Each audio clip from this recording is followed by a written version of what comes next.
സുബ്ഹാനല്ലാഹ്. കേട്ടിട്ടില്ലേ സുഹൃത്തുക്കളെ?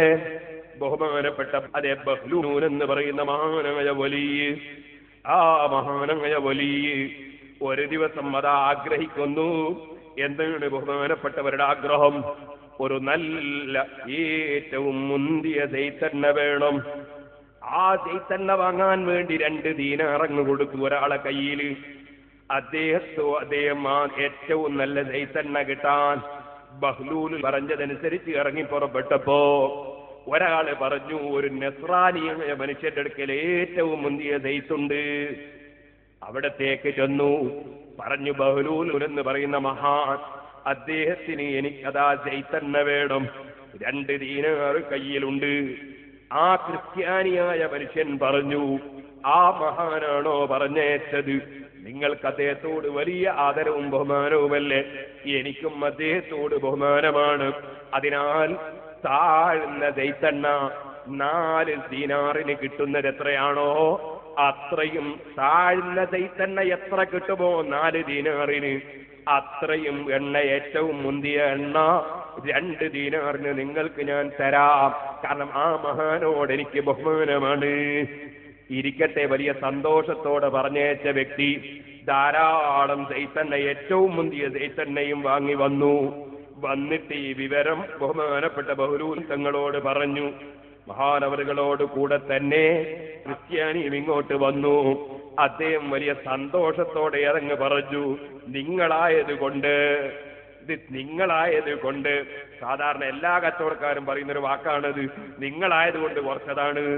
അതല്ല, ഇതുള്ളത് തന്നെയാണ്. നിങ്ങളായത് കൊണ്ട് ഞാൻ ഏറ്റവും താഴ്ന്ന എണ്ണ, 4 ദീനാറിന് കിട്ടുന്ന എണ്ണയുടെ അളവ്, ഏറ്റവും മുന്തിയ എണ്ണ നിങ്ങൾക്ക് 2 ദീനാറിന് കൊടുത്തതാണെന്ന് പറഞ്ഞു. ആ സമയത്ത് ആ മഹാന്റെ മറുപടി കേൾക്കണോ? ആ മഹാന്റെ മറുപടി, മോനെ, നിന്റെ ആവശ്യം നീ നിർവഹിച്ചല്ലോ, എന്നാ എനിക്ക് നിന്നോടൊരു കാര്യം പറയാനുണ്ട്, അത് നീ എനിക്കും വീട്ടിൽ തരണം. ഉറപ്പല്ലേ ചോദിച്ചാ? ഉറപ്പാണ്. എന്നാ ഒരു കാര്യം പറയാനുണ്ട്. നിന്റെ എണ്ണ തീർത്തു നീ അങ്ങെടുക്കണം, എന്നിട്ട് എന്റെ 2 ദീനാറിഞ്ഞ് മടക്കി തരണം. എന്റെ 2 ദീനാറിഞ്ഞ് മടക്കി തരണം. നീ തന്ന ദീനാറ് മുഴുവനും തിരിച്ചങ്ങെടുക്കണം. സുബ്ഹാനല്ലാഹ്. നസ്രാനി അന്താളിച്ചു, എന്തേ ഈ മഹാൻ ഇങ്ങനെ പറയാൻ? അപ്പോഴാ പറയുന്നു, എന്തേ വലിമ? പറഞ്ഞു, ഞാൻ അള്ളാന്റെ കലാമായ ഖുർആൻ ഓർത്തുപോയി. ലാ തജിദു ഖൗമൻ യുമിനൂന ബില്ലാഹി വൽ യൗമിൽ ആഖിരി യുവഅദ്ദൂന മൻ ഹാദ്ദല്ലാഹു വറസൂലഹു. അല്ലാഹ് പറഞ്ഞിട്ടുണ്ട്, അള്ളാഹിനോട് എതിർപ്പ് കാണിക്കുന്ന കക്ഷികളോട് ഒരിക്കലും അള്ളാഹുവിലും അന്ത്യനാളിലും വിശ്വസിക്കുന്നവർക്ക് സ്നേഹം കാണൂല. അതുകൊണ്ട് എന്റെ മനസ്സിന്റെ ഉള്ളിൽ, അതെ, എനിക്ക് നീ അങ്ങനെ ഒരു വലിയ ഉപകാരം ചെയ്തു എന്ന് വന്നാൽ, എന്റെ മനസ്സിന്റെ ഉള്ളിൽ ഒരു മനുഷ്യ സ്നേഹത്തിനപ്പുറം അതാ ഒരു കൂടുതൽ സ്നേഹം എന്റെ മനസ്സിൽ വന്നാൽ, അത് പടച്ചവന്റെ അടുക്കൽ ഞാൻ കുടുങ്ങുന്ന ഏർപ്പാടാണ്. അതുകൊണ്ട് 2 ദീനാറിഞ്ഞ് തിരിച്ചു തന്നേ. നീ വളരെ ആദായത്തിൽ തന്ന് നിന്റെ ദൈത്തെണ്ണ തിരിച്ചങ്ങെടുത്തോ. സുഹൃത്തുക്കളെ, ഇത് തന്നെയാണ് ചില മഹാന്മാര് പറഞ്ഞത്. എന്തേ പറഞ്ഞത്? ആ മഹാന്മാർക്ക് ഹദിയ കൊടുത്തപ്പോ പറഞ്ഞു, പഴയ കാലത്ത് ഹദിയയായിരുന്നു, ഇപ്പോഴത്തെ കാലത്ത് ഹദിയ അത് കൈക്കൂലിയാണ് കേട്ടോ. എന്തേ പറഞ്ഞതിന്റെ അർത്ഥം? നാട്ടിലെ കാര്യം തീർക്കുന്ന മധ്യസ്ഥന്മാർ, അതുപോലെ തന്നെ നാട്ടിൽ മതത്തിന്റെ തീരുമാനം പറയുന്ന പണ്ഡിതന്മാർ, അതുപോലെ അതാ നേതൃസ്ഥാനത്തേക്ക് ഉയർത്തിക്കൊണ്ടുവരേണ്ട നേതാക്കന്മാർ, അതുപോലെ രാജ്യത്ത് സ്വാധീനമുള്ള ജനങ്ങൾ, അത്തരം ജനങ്ങൾക്ക് ഹദിയ കൊടുക്കുമ്പോ അവരാലോചിക്കണം, ഈ ഹദിയന്റെ പിന്നിൽ എന്തോ ഒരു അനധികൃതമായ കാര്യം നേടാനുണ്ടോ എന്ന് ചിന്തിക്കണം. ദീനിന്റെ സ്ഥാപനങ്ങൾ നടത്തുന്നവർ ചിന്തിക്കണം. അവർക്ക് സ്വന്തത്തിൽ ഒരാളൊരു ഹദിയ കൊടുക്കുമ്പോ ആ ഹദിയ കൊടുക്കുന്നത് കൊണ്ട് അവന്റെ ഉദ്ദേശം സ്ഥാപനത്തിന്റെ എന്തെങ്കിലും ഒരു വിഷയം വരുമ്പോ ആ സ്ഥാപനത്തിന്റെ വിഷയത്തിൽ അതാ മൂപ്പർക്ക് കോൺട്രാക്ട് കൊടുക്കുമ്പോ വലിയ പൈസക്ക് കോൺട്രാക്ട് കിട്ടാനാണോ, അതുപോലെ തന്നെ ഫീസ് കൂടുതൽ അതാ കുറക്കാനാണോ? ഈ ഹദിയ സ്വന്തത്തിൽ തരുന്ന ഹദിയ സ്ഥാപനത്തിന് കോട്ടം വരുത്താൻ തരുന്ന ഹദിയയാണോ? അതുകൊണ്ട് തന്നെ അതാ പള്ളിയുടെ കമ്മിറ്റി പ്രസിഡന്റുമാർ, മദ്രസ സെക്രട്ടറിമാർ, എന്നെ പോലെ സ്ഥാപനങ്ങൾ നടത്തുന്നവർ, കോൺട്രാക്ടർമാരുടെ ഹദിയ, എഞ്ചിനീയർമാരുടെ ഹദിയ, അത്തരത്തിലുള്ളവരുടെ ഹദിയ വാങ്ങുമ്പോ, അതുപോലെ തന്നെ അവരിൽ നിന്ന് അവർക്ക് വാടകയ്ക്ക് കൊടുക്കുന്നവരെ ഹദിയ, അത്തരത്തിലുള്ളവരുടെ ഹദിയ വാങ്ങുമ്പോ പടച്ചവനെ വല്ലാതെ ഭയപ്പെടേണ്ടതുണ്ട്.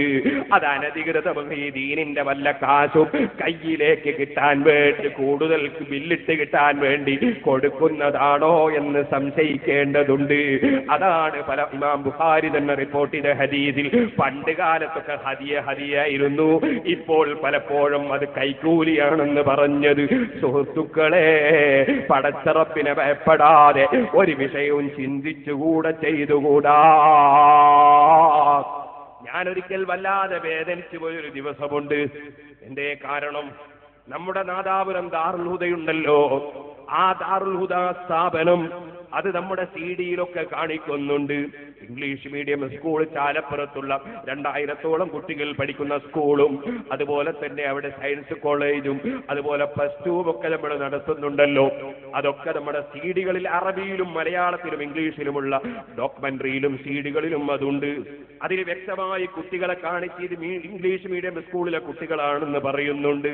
പക്ഷേ അവിടെ പഠിക്കുന്ന ചെറിയ കുഞ്ഞുമക്കളോട് ഏതോ കക്ഷികൾ പോയി പറഞ്ഞു കൊടുത്തു, മക്കളെ, നിങ്ങളെ ഫോട്ടോ എടുക്കുന്നത്, നിങ്ങളെ വീഡിയോയിൽ പിടിക്കുന്നത് യതീമാണെന്നും പറഞ്ഞ് പിരിവെടുക്കാനാണെന്ന് ഏതോ മനുഷ്യൻ പറഞ്ഞ വിവരം എനിക്കറിയാൻ കഴിഞ്ഞു. അതിന്റെ അതേ PTA പ്രസിഡന്റ് മമ്മൂട്ടി ഹാജി സ്റ്റേജിലുണ്ടല്ലോ. ഞാൻ വളരെ വേദനയോടെ പറഞ്ഞു, ഇതാ അള്ളാഹു അദ്ദേഹത്തിന് പുറത്തു കൊടുക്കട്ടെ. അദ്ദേഹം അത്തരത്തിലുള്ള വിഷയം ചെയ്യുമ്പോ അത്തരം പ്രചരണം നടത്തുന്നവർ പടച്ചവന്റെ കോടതി ഉണ്ടെന്നത് മറന്നു പോകരുതേ. ഓ സുഹൃത്തുക്കളെ, അല്ലാഹുവിനെ ഭയപ്പെട്ടുകൊണ്ടല്ലാതെ ഒരു സ്ഥാപനവും നടത്തിക്കൂടാ, ഒരു പ്രവർത്തനവും നടത്തിക്കൂടാ. അതാണ് റബ്ബ് സുബ്ഹാനഹു വ തആല നമ്മളെ പ്രത്യേകം പഠിപ്പിച്ചത്. ആരും ഹലാലല്ലാത്തതിലൂടെ ഒന്നും സമ്പാദിക്കേണ്ടതില്ല. അലി ഇബ്നു അബീ ത്വാലിബ് റളിയല്ലാഹു അൻഹു ഒരു ദിവസം അതാ പള്ളിയിലേക്ക് കയറുമ്പോ മഹാനവറുകളുടെ കുതിരയെ ഒരു സ്ഥലത്ത് നിർത്തി. കുതിരയുടെ കടിഞ്ഞാണ് ഒരു മനുഷ്യന്റെ കയ്യിൽ കൊടുത്തു. മോനെ, ഇതൊരൽപ്പസമയം നീ ഒന്ന് നോക്കണേ. അലി റളിയല്ലാഹു അൻഹു പള്ളി കയറി നിസ്കരിച്ചു. നിസ്കാരം കഴിഞ്ഞ് തിരിച്ചു വരുമ്പോ എന്തെങ്കിലും ഇയാൾക്ക് കൊടുക്കണ്ടേ? എന്റെ കുതിരക്ക് കവര് തന്നവനല്ലേ. 2 ദിർഹമും കയ്യിൽ പിടിച്ചു വന്നു അയാൾക്ക് എന്തെങ്കിലും കൊടുക്കാൻ വേണ്ടി. വന്ന് നോക്കുമ്പോ കുതിരക്ക് കാവല് നിർത്തിയവൻ അവിടെ ഇല്ല. തട്ടുകുതിരയാണ്, ഗോപറുകഴുതയാണ്, അവിടെ ആളില്ല. ആള് പോയി കളഞ്ഞിരിക്കുന്നു. എങ്ങനെ പോയത്? കുതിരയുടെ കടിഞ്ഞാണും കാട്ടിട്ടാ പോയത്. പക്ഷെ കുതിര ഒറ്റ നൃത്തം നിൽക്കുന്നുണ്ട്. അലി ഇബ്നു അബീ ത്വാലിബ് തങ്ങളെ കുതിരയല്ലേ. കുതിരക്ക് വിവരമുണ്ട്, ഇവനാ വിവരമില്ലാത്തത്. കുതിര ഒരൊറ്റ നൃത്തം, കുതിര കാളെ അറിയാം. കുതിര ഒറ്റ നൃത്തം നിന്നിരിക്കുന്നു. കട്ട കുതിരയാ പോയിക്കളഞ്ഞത്. ഇരിക്കട്ടെ സുഹൃത്തുക്കളെ, അലി റളിയല്ലാഹു അൻഹു അടിമയെ വിളിച്ചിട്ട് 2 ദിർഹം കൊടുത്തു. മോനെ, അങ്ങാടി പോയിട്ട് നീ എവിടെയാ കടിഞ്ഞാണ് കിട്ടുക നോക്ക്, എന്നിട്ട് നീ ഒരു 2 ദിർഹമിനൊരു കടിഞ്ഞാണിങ്ങ് വാങ്ങിക്കോ. കടിഞ്ഞാണിന് വേണ്ടി ആ 2 ദിർഹം ഇവന് കൂലി കൊടുക്കാൻ വേണ്ടി ഉപയോഗിക്കാൻ വെച്ച ദിർഹം അതെടുത്തിട്ട് അടിമന്റെ കൈ കൊടുത്തിട്ട് അതാ കുതിരക്ക് കടിഞ്ഞാണ് വാങ്ങിക്കൊണ്ടുവരാൻ വേണ്ടി പറഞ്ഞയച്ചു. അടിമ വല്ല ചന്തേ ചെന്ന് നോക്കുമ്പോ അലി റളിയല്ലാഹു അൻഹുവിന്റെ അതേ കടിഞ്ഞാണ് കള്ളൻ അവിടുന്ന് വിൽക്കാൻ വെച്ചിരിക്കുകയാണ്. സുബ്ഹാനല്ലാഹ്. 2 ദിർഹമും കൊടുത്തിട്ട് അതേ കടിഞ്ഞാണിഞ്ഞ് വാങ്ങി. തിരിച്ചു വന്നപ്പോ അലി റളിയല്ലാഹു അൻഹു പറഞ്ഞു, മനുഷ്യന്മാരൊരു വിവരക്കേട്. കട്ടാലും കട്ടില്ലെങ്കിലും അള്ള കണക്കാക്കിയതല്ലേ കിട്ടൂ. അവന് ഹലാലായ നിലക്ക് തന്നെ ആ 2 ദിർഹം ഞാൻ കൊടുക്കാൻ തീരുമാനിച്ചതാണ്. പിന്നെ എന്തിനാണ് ഇവൻ കടിഞ്ഞാണ് കട്ടിട്ട 2 ദിനം കയ്യിലാക്കിയതെന്ന് എനിക്കറിയുന്നില്ല. അള്ള കതിറാക്കിയത് കിട്ടാതിരിക്കൂല. കതിറാക്കാത്തത് കിട്ടാൻ ലോകത്തൊരു വകുപ്പുമില്ല. ഇത് ഈമാൻ കാര്യത്തിൽ 6ാമത്തതാണ് മുസ്ലിമേ. അത് വിശ്വസിച്ചവനാണോ പണ്ഡിതൻ, അത് വിശ്വസിച്ചവനാണോ പ്രവർത്തകൻ, എങ്കിൽ ഹലാലല്ലാത്തതൊന്നും വേണ്ട. ഈമാൻ കാര്യമില്ലാത്തവൻ പിന്നെ സ്ഥാപനം നടത്തണോ, പള്ളി നടത്തണോ, ദീനീ പ്രവർത്തനം നടത്തണോ? ഇരിക്കട്ടെ സുഹൃത്തുക്കളെ, അല്ലാഹു എല്ലാവരെയും നന്നാക്കട്ടെ. എന്റെ കുട്ടികളെ നിങ്ങളോട് പറയാനുള്ളത്, എന്റെ ഉമ്മമാരെ നിങ്ങളോട് പറയാനുള്ളത്, എന്റെ ചെറുപ്പക്കാരെ നിങ്ങളോട് പറയാനുള്ളത്, അല്ലാഹുവിന്റെ ഈ വാക്ക് വല്ലാത്ത ഗൗരവമുള്ള വാക്കാണ്. വഇൻ കുല്ലുൽ ലമ്മാ ജമീഉൽ ലദൈനാ മുഹ്ദറൂൻ. എല്ലാവരും നമ്മളടുക്കൽ ഹാജരാക്കപ്പെടുന്നവരാണ് കേട്ടോ. അതുകൊണ്ട് തന്നെ ഉമ്മമാരെ, നിങ്ങളെ മക്കളെ നിങ്ങൾ നന്നായി ശ്രദ്ധിക്കണം. എന്റെ മക്കളെ, ചെറിയ കുട്ടികളെ, നിങ്ങൾ ഒരിക്കലും ലഹരിയുടെ പിന്നാലെ പോകരുത് കേട്ടോ. അല്ലാഹു തആല നിങ്ങൾക്ക് തന്ന മൊബൈൽ ഫോണുണ്ടല്ലോ, ആ മൊബൈൽ ഫോണിൽ നിങ്ങളെ വഴിതെറ്റിക്കുന്ന ഒരുപാട് വിഷയങ്ങളുണ്ട്. അതിലേക്കൊന്നും നിങ്ങൾ കടന്നു പോകരുതേ മക്കളെ. ഇതുപോലെ ഇന്റർനെറ്റ് തുറന്നാൽ, ഇപ്പോൾ എന്റെ ഈ പ്രസംഗം അമേരിക്കയിൽ വെച്ച് കേൾക്കുന്നവരുണ്ട്, ജപ്പാനിലും അതുപോലെ റഷ്യയിലും അതുപോലെ മലേഷ്യയിലും വെച്ച് കേൾക്കുന്നവരുണ്ടാകും. കാരണം ഇന്റർനെറ്റിൽ ഈ പ്രസംഗം കൊടുക്കുന്നുണ്ട്. അത് അല്ലാഹു തആല തന്ന ഒരു ഇന്നത്തെ സംവിധാനമാണ്. പക്ഷേ ഞാനൊരു കാര്യം പറയട്ടെ, ഇതേ നെറ്റിൽ തന്നെ കടന്നാൽ മനുഷ്യനെ വഴിപിഴപ്പിക്കുന്ന, തെറ്റിലേക്ക് നയിക്കുന്ന ഒരുപാട് വിഷയങ്ങൾ നെറ്റിലുണ്ട്. എന്റെ മുസ്ലിം കുട്ടികളെ, നിങ്ങൾ വഴിതെറ്റുന്ന വഴിയിലേക്ക് കടന്നു പോകരുതേ. നെറ്റിലൂടെ നിങ്ങൾ ഹറാമിലേക്ക് കടക്കല്ലേ, ഒരു പെണ്ണിന്റെ ചിത്രം നോക്കല്ലേ, അതുപോലെ അതാ നിങ്ങളെ തെറ്റിന്റെ വഴിയിലേക്ക് കൊണ്ടുപോകുന്ന ഒന്നിലേക്കും നിങ്ങൾ പോകല്ലേ മക്കളെ. ഈ അടുത്തന്നെ ഒരു ചെറുപ്പക്കാരൻ വിളിച്ചിട്ട് പറയുകയാണ്, ഞാനിതാ പഠിക്കുന്ന കാലത്തൊരു പെണ്ണുമായി ബന്ധപ്പെട്ടു പോയി. ആ പെണ്ണിന്റെ കുടുംബം എന്നെ അതാ ഭർത്താവായി ലഭിക്കുമെന്ന് അവളും കുടുംബവും ചിന്തിച്ചു പോയി. സുബ്ഹാനല്ലാഹ്, ദീനീ ബോധം തീരെ ഇല്ലാത്ത പെണ്ണ്. ഇപ്പോൾ അവളെ നന്നാക്കിയെടുക്കാൻ കഴിയുമെന്ന് തോന്നുന്നില്ല.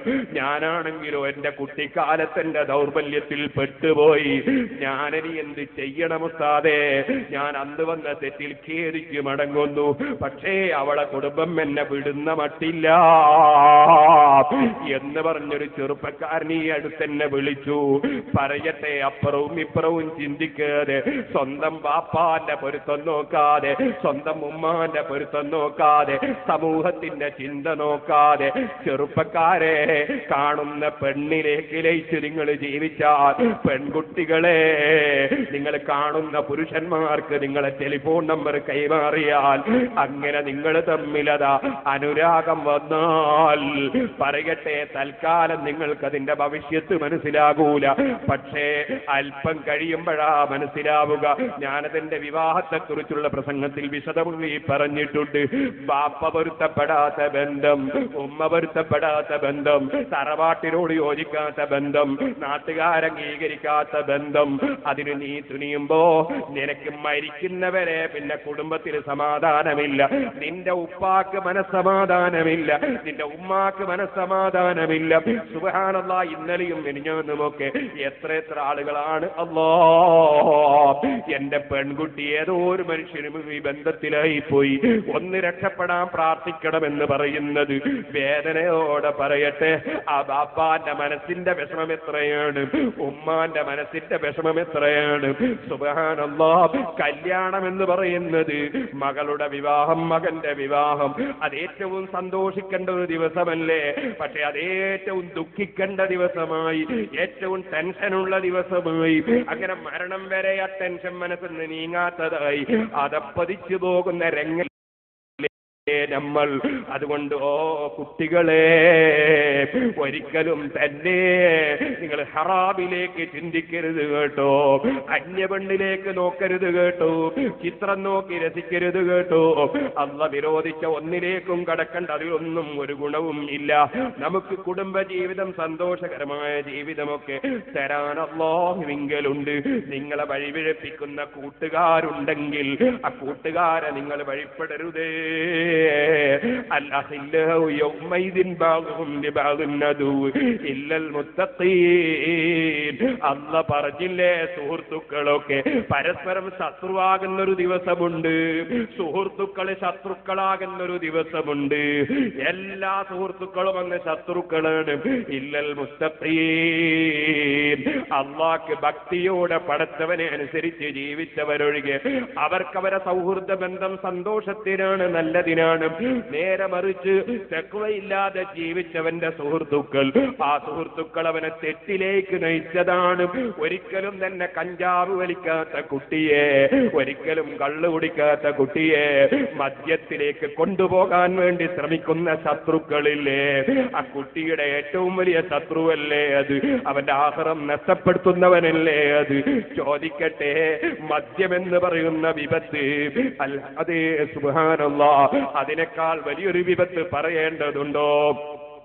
സുബ്ഹാനല്ലാഹ്, സർവ്വ അങ്ങാടികളിലും സർവ്വ സ്ഥലങ്ങളിലും മദ്യപാനം വർദ്ധിച്ചില്ലേ? കല്യാണ വീട്ടിൽ പോലും മദ്യം വിളമ്പണമെന്ന ചിന്തയിലേക്ക് മനുഷ്യന്മാര് പലരും എത്തിയില്ലേ? പ്ലെയിനിൽ പറക്കുന്ന സമയത്ത് പോലും അതാ കള്ളു കുടിക്കാൻ ഒരുങ്ങുന്നവരില്ലേ? ചോദിക്കട്ടെ, കരളിന് രോഗം അതിൻ്റെതായ ഫലമല്ലേ? കരളിന്റെ രോഗം സമ്മാനിക്കുന്ന, ക്യാൻസർ രോഗം സമ്മാനിക്കുന്ന, ശരീരം നശിച്ചു പോകുന്ന, ബുദ്ധി നശിച്ചു പോകുന്ന ഇത്ര വലിയ വിപത്തുള്ളൊരു സാധനം വേറെയുണ്ടോ? ചോദിക്കട്ടെ, മനുഷ്യന്റെ ബുദ്ധിയുടെ പവർ എത്രയാണ്? ബുദ്ധിക്കല്ലേ ഏറ്റവും വലിയ പവർ? ചോദിക്കട്ടെ, ഒരു രാജ്യത്തിന്റെ പ്രധാനമന്ത്രിയോ രാഷ്ട്രപതിയോ അദ്ദേഹത്തിന്റെ ബുദ്ധി അങ്ങ് നീങ്ങിപ്പോയാൽ പിന്നെ പ്രധാനമന്ത്രിയാകാൻ പറ്റുമോ? രാഷ്ട്രപതിയാകാൻ പറ്റുമോ? ഒരു മിനിറ്റ് പറ്റുമോ? സുപ്രീം കോടതിയിലെ ജഡ്ജിയുടെ ബുദ്ധി നീങ്ങിയാൽ പിന്നെ ജഡ്ജിയാകാൻ പറ്റുമോ? അപ്പൊ ബുദ്ധിയല്ലേ ഏറ്റവും മുന്തിയ വസ്തു. ആ ബുദ്ധി നീക്കിക്കളയുന്ന കള്ളിലേക്ക് മനുഷ്യരെങ്ങനെ പോകുന്നു? ലഹരിയിലേക്ക് മനുഷ്യരെങ്ങനെ പോകുന്നു? ഒന്നുകൂടി ചോദിക്കട്ടെ, ലഹരി നജസല്ലേ? കാട്ടത്തെക്കാൾ വലിയ നജസല്ലേ? അറിയില്ലേ നിങ്ങൾക്ക്? കാട്ടിച്ച ഒരു മനുഷ്യൻ ഒരൽപ്പം ക്ലീനക്സ് എടുത്ത്, ടിഷ്യൂ എടുത്ത് അതുകൊണ്ടങ്ങ് തുടച്ചാൽ അവര് നിസ്കരിക്കാൻ വകുപ്പില്ലേ? അത് എങ്ങനെ തുടക്കണമെന്ന് നിങ്ങൾക്കറിയാമല്ലോ. ചുരുങ്ങിയത് 3 തുടക്കൽ തുടക്കണം. അത് ആദ്യത്തെ തുടക്കൽ കൊണ്ടോ അല്ലെങ്കിൽ കുറെ തുടക്കൽ കൊണ്ടോ നജസിന്റെ തടി പൂർണ്ണമായി നീങ്ങിയതിന് ശേഷം പിന്നെയും 2 തുടക്കൽ വേണം. അങ്ങനെ 3 തുടക്കൽ ഏറ്റവും ചുരുങ്ങിയത് വേണം. അതുപോലെ തന്നെ ആ ടിഷ്യൂ വെക്കുന്ന സമയത്ത് നജസില്ലാത്ത സ്ഥലത്ത് വെച്ചുകൊണ്ടത് തുടക്കാൻ ശ്രമിക്കണം. അതുപോലെ തന്നെ ആ നജസ് ശരീരത്തിൽ നിന്ന് പുറപ്പെടുന്ന മലദ്വാരമല്ലാത്ത മറ്റ് സ്ഥലത്തേക്ക് വ്യാപിക്കാത്തതായിരിക്കണം. അങ്ങനെ ചില നിബന്ധനകളൊക്കെ അതിനുണ്ട്. എന്നാലും ടിഷ്യൂ കൊണ്ട് തുടച്ചാൽ നിസ്കരിക്കാമല്ലോ, കല്ലുകൊണ്ട് തുടച്ചാൽ നിസ്കരിക്കാമല്ലോ, ഇതുപോലെ തന്നെ മൂത്രവും തുടച്ചാൽ നിസ്കരിക്കാമല്ലോ. എന്നാൽ സുഹൃത്തേ, ഒരിറ്റ് കള്ള് നിന്റെ ശരീരത്തിൽ, ഒരിറ്റ് വിസ്കി, ഒരിറ്റ് ബ്രാൻഡി, ഒരിറ്റ് ലഹരിയുള്ള വസ്തു നിന്റെ ശരീരത്തിൽ തൊട്ടുപോയിട്ട് 1000 പ്രാവശ്യം ടിഷ്യൂ കൊണ്ട് തുടച്ചാൽ നിസ്കരിക്കാൻ പറ്റുമോ? പറ്റൂല. കാരണം അത്ര ഗൗരവമുള്ള നജസാണത്. കാട്ടത്തേക്കാൾ ഗൗരവമുള്ള നജസാണത്. ഇതുപോലെ തന്നെ പറയട്ടെ, അതേ സുഹൃത്തുക്കളെ, അതേ മൂത്രത്തെക്കാൾ കാട്ടത്തേക്കാൾ ഗൗരവമുള്ള നജസ്. ഒന്നുകൂടി പറയട്ടെ, ഉമ്മയുടെ മുല കുടിക്കുന്ന കുട്ടി, മുല കുടിക്കുന്ന സമയത്ത് കുട്ടി ഛർദിച്ചു. ആ ഛർദിക്കുന്ന കുട്ടിയുടെ തൊള്ളയിൽ എന്നും നജസുണ്ടല്ലോ. ആ നജസിലുള്ള സ്ഥലത്ത് മുലയങ്ങ് കൊടുത്തപ്പോ മുലയുടെ മേലെ നജസായില്ലേ? പക്ഷേ ആ മുല കഴുകാതെ ഉമ്മാക്ക് നിസ്കരിക്കാമോ? നിസ്കരിക്കാം എന്നാണ് ഫതുഹുൽ മുഈനിലുള്ളത്. കാരണം അതിന് വിട്ടുവീഴ്ചയുണ്ട്. ഉമ്മാന്റെ മുലക്ക് കുട്ടിയുടെ ഛർദിച്ച തൊള്ള തൊട്ടാൽ അതിന് വിട്ടുവീഴ്ചയുണ്ട്. എന്നാൽ പറയട്ടെ, ഒരുറ്റ് കള്ള്, അതേ ഒരുറ്റ് കള്ള് അല്ലെങ്കിൽ കള്ള് കുടിച്ച മനുഷ്യന്റെ തൊള്ളയിലെ ഉമിനീര് അതേ ഒരു സ്ഥലത്തായി പോയാൽ അത് കഴുകാതെ നിസ്കരിക്കാൻ നിവൃത്തിയില്ല.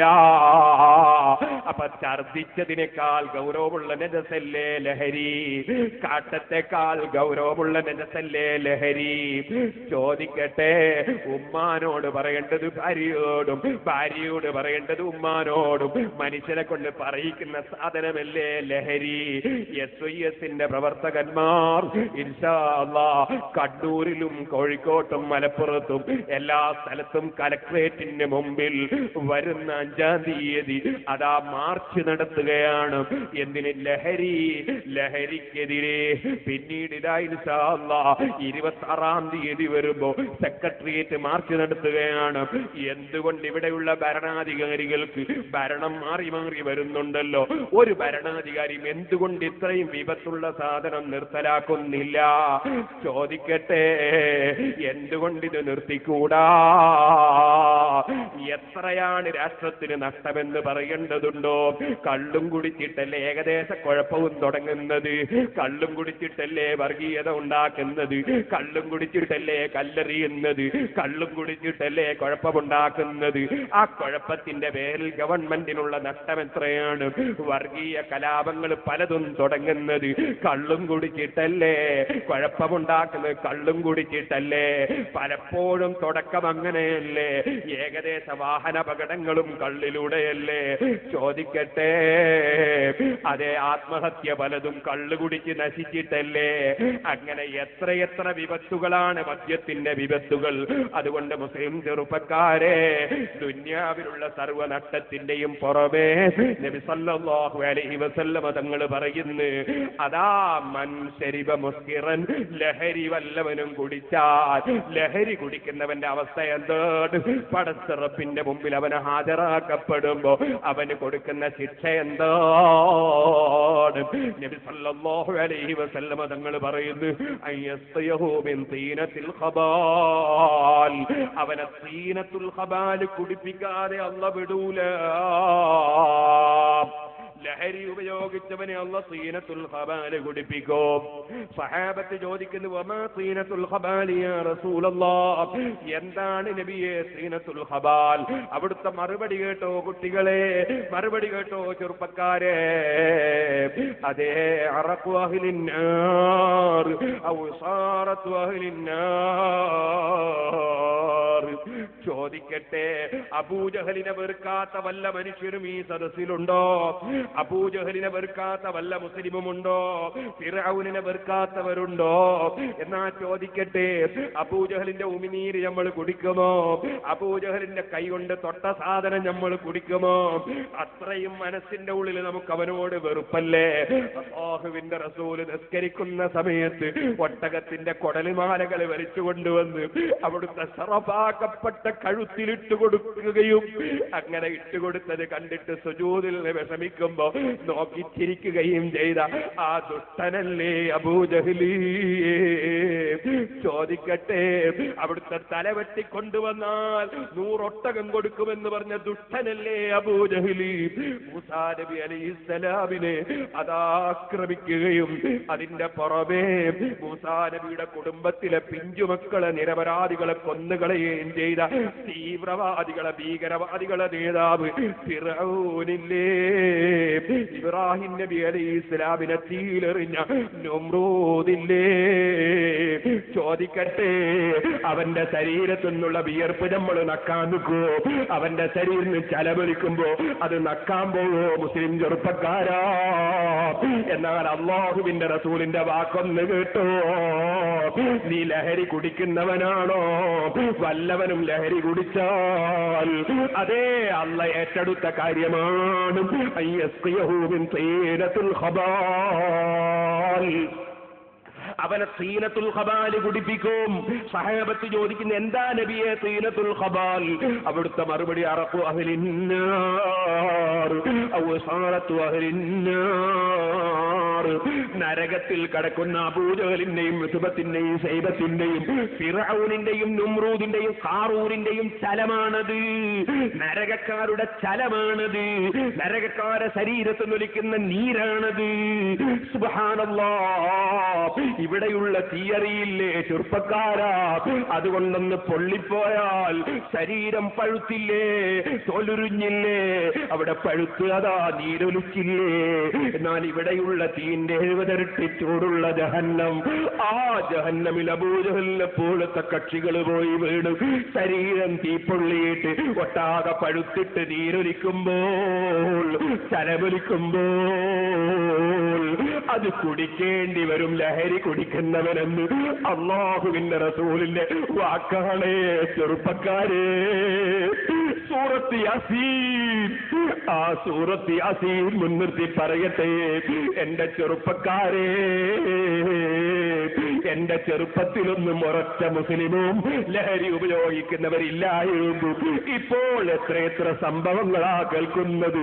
അല്ലാഹുവേ, ഈ ഉമ്മത്തുകളിൽപ്പെട്ട ഞങ്ങളെ ചെറുപ്പക്കാർ അറിവില്ലായ്മയുടെ പേരിൽ, ബോധക്കുറവിന്റെ പേരിൽ തെറ്റുകളിൽ അകപ്പെട്ടുവെങ്കിൽ അവർക്കും ഞങ്ങൾക്കും മാപ്പാക്കണം റഹ്മാനേ. ഞങ്ങളെ ഏടുകളിൽ നിന്ന് മാറ്റുകളയണം റഹ്മാനേ. റബ്ബേ, സൂറത്ത് യാസീനിന്റെ ബറക്കത്തോട് ഇനിമേലിൽ ഞങ്ങൾ ഒരിക്കലും ലഹരി ഉപയോഗിക്കുകയില്ലെന്ന് മനസ്സിൽ ഉറപ്പിച്ച് തൗബ ചെയ്യാൻ അവർക്ക് തൗഫീഖ് നൽകണേ റഹ്മാനേ. ഞങ്ങളെ ചെറുപ്പക്കാർ, അവരാലിമീങ്ങളെ പ്രിയം വെക്കുന്നവർ, ഇൽമിന്റെ മജ്ലിസിലേക്ക് വരുന്നവർ, ഉസ്താദുമാരെ ആദരിക്കുന്നവർ, തങ്ങന്മാരെ ബഹുമാനിക്കുന്നവർ, ആലിമീങ്ങളെ ഗ്രൂപ്പ് തിരിച്ച് ചീത്ത പറയാൻ പോകാത്തവർ, അവര് നിന്നെ ഭയപ്പെട്ട ചെറുപ്പക്കാർ, അവരെ ദുർബല നിമിഷങ്ങളിൽ വല്ല തെറ്റും വന്നെങ്കിൽ അവർക്കും ഞങ്ങൾക്കുമൊക്കെ നീ മാപ്പാക്കണേ റഹ്മാനേ. നീ ശിക്ഷിക്കരുത് റഹ്മാനേ. ഓ സഹോദരന്മാരെ, സഹോദരിമാരെ, സ്ത്രീകളോടും പറയട്ടെ, എന്തൊരച്ചടക്കമുള്ള സമൂഹമായിരുന്നു നമ്മുടെ നാട്ടിലെ സ്ത്രീകൾ പഴയ കാലത്ത്. സുബ്ഹാനല്ലാഹ്, പുറത്തിറങ്ങുമ്പോൾ നന്നായി ഒന്ന് പുതച്ചു, പിന്നെ ഒരു കൊടയുമെടുത്ത് പോകുന്ന കാലം ഞാൻ ഓർമ്മിക്കുകയാണ്. സുബ്ഹാനല്ലാഹ്, ഇപ്പോഴുമല്ലേ പാറക്കടയിനപ്പുറം ചെറ്റക്കണ്ടി എന്നൊരു പ്രദേശം ഞാൻ മനസ്സിലാക്കുന്നു. തോട്ടിലിറങ്ങിയിട്ട് കുളിക്കുന്ന പ്രായം ചെന്ന ഉമ്മമാർ മറ്റൊരു പുരുഷന്റെയും ദൃഷ്ടിയിൽ പെടാതിരിക്കാൻ ആ തോട്ടിൽ ചെറ്റ കെട്ടിയിട്ട് കുളിച്ചതിന്റെ പേരിലാകണം അവിടെ ചെറ്റക്കണ്ടി എന്ന പേര് വന്നതെന്ന് ഞാൻ മനസ്സിലാക്കുന്നു. ഇരിക്കട്ടെ, ഞാൻ പറഞ്ഞു വന്നത്, അത്രയും പ്രത്യേകം ശ്രദ്ധിച്ചിരുന്ന സ്ത്രീകൾ സുബ്ഹാനല്ലാഹ് എയർപോർട്ടിലേക്ക് പോയിട്ട് കാണുന്ന പുരുഷന്മാരെ, അതാ അന്യപുരുഷന്മാരെ മുന്നിൽ, അന്യപുരുഷന്മാരോട് ഉന്തും തിരക്കും കൂട്ടുന്നതിനൊരു പ്രശ്നവുമില്ലല്ലോ. ഷോപ്പിങ്ങിന് പോയിട്ട് എവിടെയും ഉന്തും തിരക്കും കൂട്ടുന്നതിന് പ്രശ്നമില്ലല്ലോ.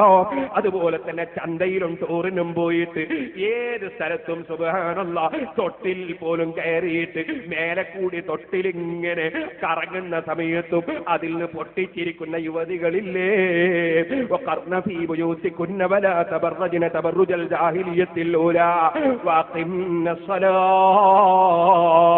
വീട്ടിൽ അടങ്ങി ഒതുങ്ങി നിസ്കരിക്കണമെന്ന് വരെ ഖുർആൻ അവരോട് പറയുമ്പോൾ നിസ്കാരത്തിന് പോലും നിങ്ങളൊരു പള്ളിയിലും പോകണ്ട, നിങ്ങളൊരു ഈദ്ഗാഹിലേക്കും പോകണ്ട, ഒരു സ്ഥലത്തേക്കും പോകണ്ട, നിങ്ങൾ പള്ളിയിൽ വെച്ച് നിസ്കരിക്കാനും പോകണ്ട, നിസ്കാരത്തിന് പോലും പുറത്തു പോകണ്ടെന്ന് ഖുർആനും ഹദീസും പഠിപ്പിക്കുമ്പോ ചോദിക്കട്ടെ, ചന്തയിൽ പോയി തൊട്ടിലിൽ കയറുന്നവരും അതുപോലെ പെണ്ണിന്റെ ശരീരം പൂർണ്ണമായി മറക്കാതെ ഏത് തോന്നിവാസത്തിന് ഇറങ്ങുന്നവരുമായി, അതേ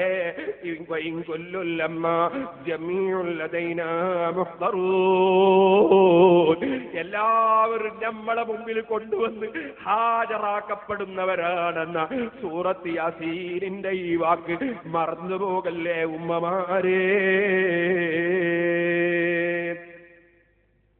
അല്ലാഹുവിനെ ഭയപ്പെട്ട് ജീവിക്കണം. വിശ്വാസത്തിന് ഭംഗം വന്നുപോയോ?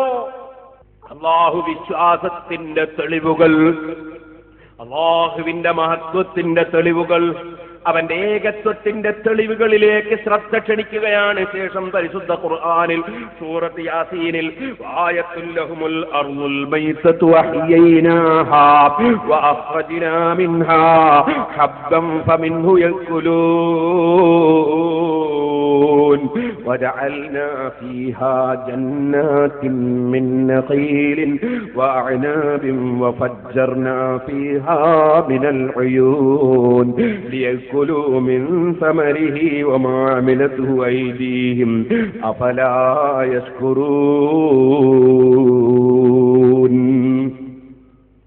അല്ലാഹുവിന്റെ അനുഗ്രഹങ്ങൾ എടുത്തു കാണിച്ചത് അല്ലാഹുവിന്റെ ചോദ്യം, അഫലാ യശ്കുറൂൻ, അവർ നന്ദി കാണിക്കുന്നില്ലേ? സുബ്ഹാനല്ലാഹ്. അല്ലാഹു തആല ഒരുപാട് നിഅമത്ത് ചെയ്തു നമ്മുടെ നാട്ടിലൊക്കെ. അല്ലാഹു സാധുക്കളായ ഞങ്ങളെ തെറ്റുകാരണത്താൽ ഞങ്ങളെ ശിക്ഷിക്കരുത് റഹ്മാനേ, ഞങ്ങളെ അയ്ബാക്കരുത് റഹ്മാനേ.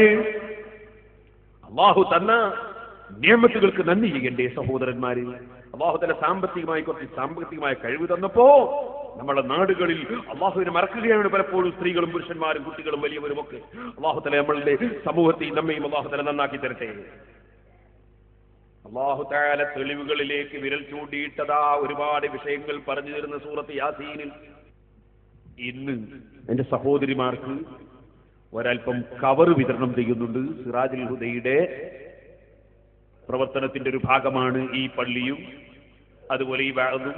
നമ്മുടെ ദാറുൽ ഹുദയും ഒക്കെ സിറാജുൽ ഹുദയുടെ പ്രവർത്തനത്തിന്റെ ഭാഗമാണ്, ഒരേ കമ്മിറ്റിയുടെ പ്രവർത്തനങ്ങളാണ്.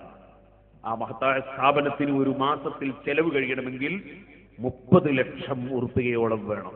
ചെലവ് കഴിയാൻ ബിൽഡിങ്ങിന്റെയും സ്ഥലത്തിന്റെയും ഒന്നും പൈസ കൂടാതെ ചെലവിന് മാത്രം.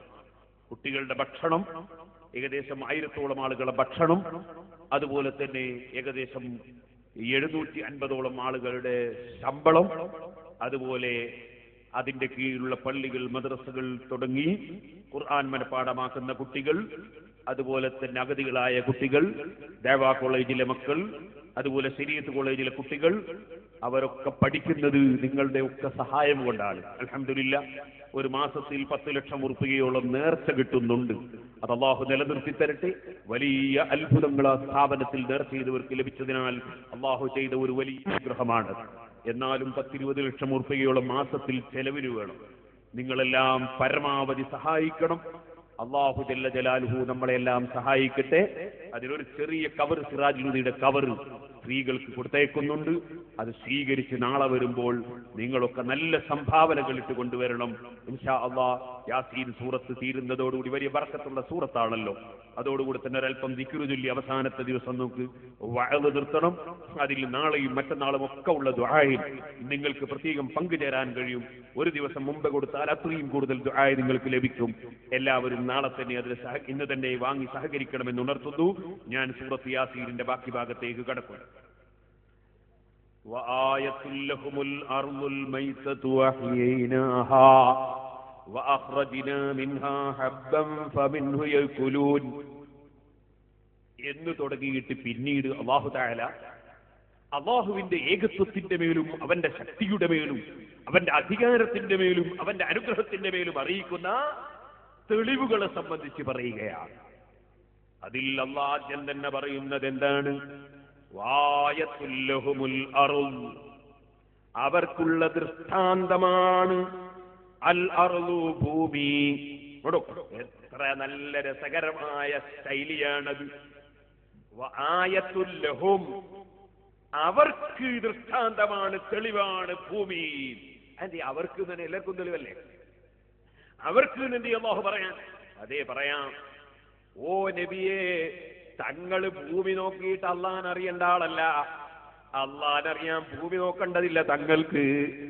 അതുപോലെ തന്നെ തങ്ങളുമായി വലിയ ബന്ധമുള്ള മഹാന്മാർക്ക് അവർക്ക് ഭൂമി നോക്കിയിട്ട് അള്ളാൻ അറിയേണ്ടതില്ല. സൃഷ്ടികളിലൂടെ അള്ളാഹുവിനെ അറിയേണ്ട ചില ആളുകളുണ്ട്. അത് ചിന്തിച്ചറിയേണ്ട ആളുകളാണ്. ഇത്തരം മഹാന്മാർക്ക് അള്ളാഹുവിനെ അറിയാൻ ഭൂമിയുടെ ആവശ്യമില്ല. അതുകൊണ്ടാണ് അല്ലാഹു പറയുന്നത് വആയത്തുൽ ലഹുമുൽ അർളു, അവർക്ക് തെളിവാണ് ഭൂമി. ആദ്യം തന്നെ എന്തേ അല്ലാഹു ഭൂമി പറയാൻ? അതിനൊരുപാട് കാരണങ്ങളുണ്ട്. അറിയാമല്ലോ, മനുഷ്യ നീ ഉണ്ടായത് തന്നെ ഭൂമിയിൽ നിന്നുള്ള കളിമണ്ണിനാലല്ലേ? കളിമണ്ണ് കൊണ്ടല്ലേ? ഭൂമി എന്ന് പറയുന്നത് മണ്ണുള്ള സ്ഥലമല്ലേ? അപ്പൊ നിന്റെ തുടക്കം തന്നെ മിൻഹാ ഖലഖനാകും വഫീഹാ നുഈദുകും വമിൻഹാ നുഖ്രിജുകും താറത്തൻ ഉഖ്റാ. മണ്ണിൽ നിന്നല്ലേ പടച്ചത്.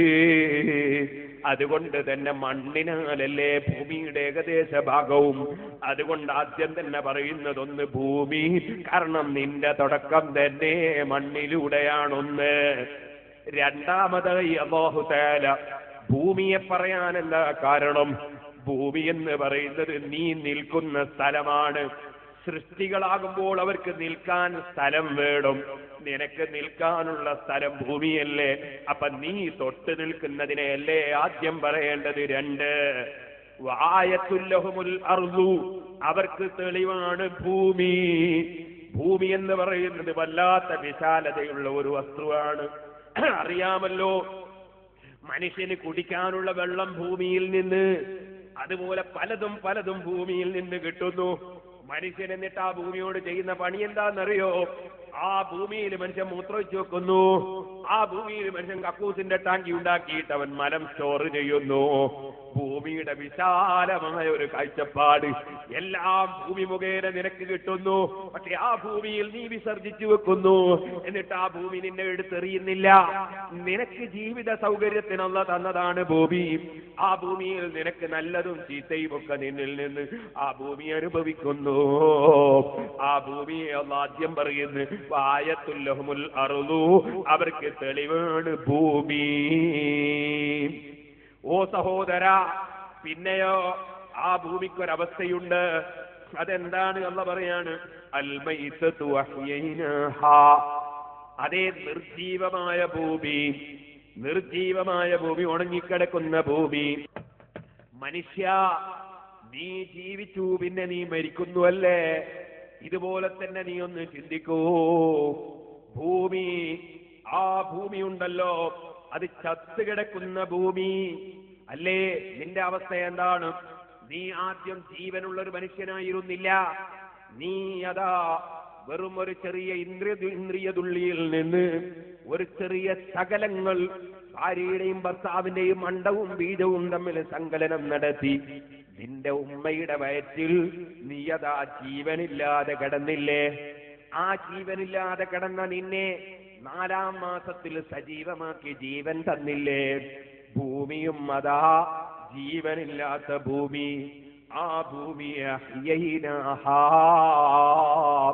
ആ ഭൂമിയെ നമ്മൾ സജീവമാക്കി. ഭൂമിയിലേക്ക് അല്പം മഴയങ്ങ് പെയ്തപ്പോ ഭൂമി അതാ അത് നല്ല വളക്കൂറുള്ള നല്ല ഫലപുഷ്ടിയുള്ള ഭൂമിയായി ജീവൻ വെച്ചു. ഭൂമിക്ക് ജീവൻ വെച്ചു. ആ ജീവൻ വെച്ചപ്പോൾ അതാ കണ്ടില്ലേ നീ? അഖ്റജ്നാ മിൻഹാ ഹബ്ബൻ ഫമിൻഹു യഅ്കുലൂൻ. ആ ഭൂമിക്ക് ജീവൻ വെച്ചപ്പോ ആ ഭൂമിയിൽ നിന്നതാ നിങ്ങൾക്ക് നമ്മൾ പുറപ്പെടുവിച്ചു തന്നു ധാന്യങ്ങളെ. ഫമിൻഹു യഅ്കുലൂൻ, അതിൽ നിന്നവരതാ തിന്നുന്നു. വല്ലാത്ത അർത്ഥവത്തായ അവതരണമാണ് സൂറത്ത് യാസീനിൽ അല്ലാഹു പറയുന്നത്. കാരണം ഭൂമിയെ സജീവമാക്കി. ആ ഭൂമി ഇന്ന് സജീവമായപ്പോ ഭൂമിയിലുള്ള വിത്തുകളതാ ആ ഭൂമിയിൽ നിന്ന് മുളച്ചുയരുകയാണ്. അപ്പൊ അല്ലാഹു ഭൂമിയെ സജീവമാക്കിയപ്പോ ആ ഭൂമിയിൽ നിന്ന് വിത്തുകൾ ജീവൻ വെച്ചു. വിത്തുകൾ ജീവൻ വെച്ചപ്പോൾ അതതാ കൃഷികളായി മാറുകയാണ്. അതിൽ ധാന്യങ്ങൾ ഉണ്ടാവുകയാണ്. ഫമിൻഹു യഅ്കുലൂൻ, ആ ധാന്യം തിന്നല്ലേ നിങ്ങൾ ഇവിടെ ജീവിക്കുന്നത്. ആകയാൽ ജീവൻ വെപ്പിച്ചു ഭൂമിയെ. ആ ഭൂമിയിൽ വീണ വിത്തിനും ജീവൻ വെപ്പിച്ചു. എന്നിട്ട് അതാ അതിന്റെ മേലെ ധാന്യമുണ്ടായപ്പോ ആ ധാന്യം തിന്നുകൊണ്ടല്ലേ നിങ്ങളെ ജീവിതം. അപ്പൊ ഈ ഭൂമിലോകത്ത് ജീവിക്കുന്ന സമയത്ത് അല്ലാഹു തആല തന്ന ഈ വലിയ അനുഗ്രഹത്തെ കുറിച്ച് നിനക്ക് ചിന്ത വേണ്ടേ? അത്ഭുതകരമായ ഭൂമിയും അതിന് സജീവമായപ്പോ പരിപൂർണമായ നിലക്ക് അത് മറ്റൊന്നിന് ജീവൻ നൽകുന്ന നിലക്ക് അത് പരിപൂർണ ജീവൻ അതിന് കൊടുത്തില്ലേ? അങ്ങനെ ആ വിത്തുകൾ ജീവിച്ച് സസ്യമായി നല്ല ധാന്യങ്ങൾ ഉണ്ടായില്ലേ? ചോദിക്കട്ടെ മനുഷ്യ, പടച്ചവന്റെ മുമ്പിൽ നിന്നെ ഹാജരാക്കപ്പെടുമെന്നും നീ മരിച്ചതിന് ശേഷം ഹയാത്താക്കുമെന്നും പറയുമ്പോ അതെങ്ങനെ എന്ന് നിനക്കൊരു സംശയം തോന്നുന്നുണ്ടോ? എങ്കിൽ നീ ജീവിക്കുന്ന ഭൂമി ഒന്ന് നോക്കൂ. ഉണങ്ങിയ ഭൂമിയെ അല്ല വെള്ളം കറക്കി ജീവിപ്പിച്ചില്ലേ? ആ ജീവിപ്പിച്ചപ്പോ അത് പരിപൂർണമായ നിലക്കുള്ള ജീവിതമായില്ലേ ഭൂമിക്ക്? അതല്ലേ അത് വിത്തുകളെ മുളപ്പിക്കുന്ന നിലക്കുള്ള ജീവനായില്ലേ? ഇതുപോലെ നിന്നെ പടച്ചവൻ ജീവിപ്പിച്ചാൽ നിന്റെ കൈകാലുകൾ ചലിക്കുന്ന വിധത്തിലുള്ള ജീവൻ, നാവ് കൊണ്ട് സംസാരിക്കുന്ന നിലക്കുള്ള ജീവൻ, വേണ്ടി വന്നാൽ നിന്റെ കൈ സംസാരിക്കുന്ന നിലക്കുള്ള ജീവൻ, നിന്റെ കാല് സാക്ഷി പറയുന്ന നിലക്കുള്ള ജീവൻ, അങ്ങനെ നിനക്ക് പരിപൂർണമായ ജീവൻ തരൽ അല്ല തരാൻ പോകുന്നുണ്ട് കേട്ടോ. ഈ ഭൂമി കണ്ട് നീ പഠിച്ചോ. ഭൂമിയെ സജീവമാക്കിയിട്ട് ആ ഭൂമിയുടെ സജീവത കണ്ടില്ലേ? അവിടെ വീണ വിത്ത് പോലും ജീവിച്ചില്ലേ? അതിൽ നിന്ന് സസ്യമുണ്ടായില്ലേ? നെല്ലുണ്ടായില്ലേ? ഗോതമ്പുണ്ടായില്ലേ? അതിലൊരുപാട് ധാന്യങ്ങൾ ഉണ്ടായിട്ട് നിന്റെ ജീവിതത്തിന് നീ അത് തിന്നുകൊണ്ട് നീ ഭൂമി ലോകത്ത് ജീവിക്കുകയല്ലേ? അപ്പൊ ഭൂമിയിൽ ജീവിക്കുന്ന നിനക്കൊന്ന് ചിന്തിച്ചുകൂടെ? നിർജീവമായ ഭൂമിയെ സജീവമാക്കി, നിർജീവമായ വിത്തിനെ സജീവമാക്കി, അതിലൊരുപാട് വിത്തുകൾ ഉണ്ടാക്കിയിട്ട് അത് റബ്ബ് നിനക്ക് തന്നിട്ട് അത് തിന്നല്ലേ നീ ജീവിക്കുന്നത്? അങ്ങനത്തെ നീയാണോ? അല്ല നിന്നെ മരിപ്പിച്ചതിന് ശേഷം ജീവിപ്പിക്കുമെന്ന് പറയുമ്പോ സംശയിക്കുന്നത് മനുഷ്യ. പടച്ച റബ്ബ് മനുഷ്യ ജീവിതത്തിൽ മരണത്തിന് ശേഷം ജീവിതമുണ്ടെന്ന വിഷയത്തിലേക്കും അല്ലാഹുവിന്റെ മഹത്വത്തിലേക്കും വിരൽ ചൂണ്ടി ചോദിക്കുന്ന അവതരണമാണ് ചെറുപ്പക്കാരെ. വായത്തുൽ ലഹുമുൽ അർളുൽ മൈതതു അഹ്യൈനാഹാ വഅഖ്റജ്നാ മിൻഹാ ഹബ്ബൻ ഫമിൻഹു യഅ്കുലൂൻ. ഇതങ്ങ് വിവരിച്ചാൽ എത്രയോ ദിവസം വയത് പറയാനുണ്ട്. ഒരു ചെറിയ സൂചന പറഞ്ഞ് ഞാൻ ഇവിടെ നിർത്തട്ടെ.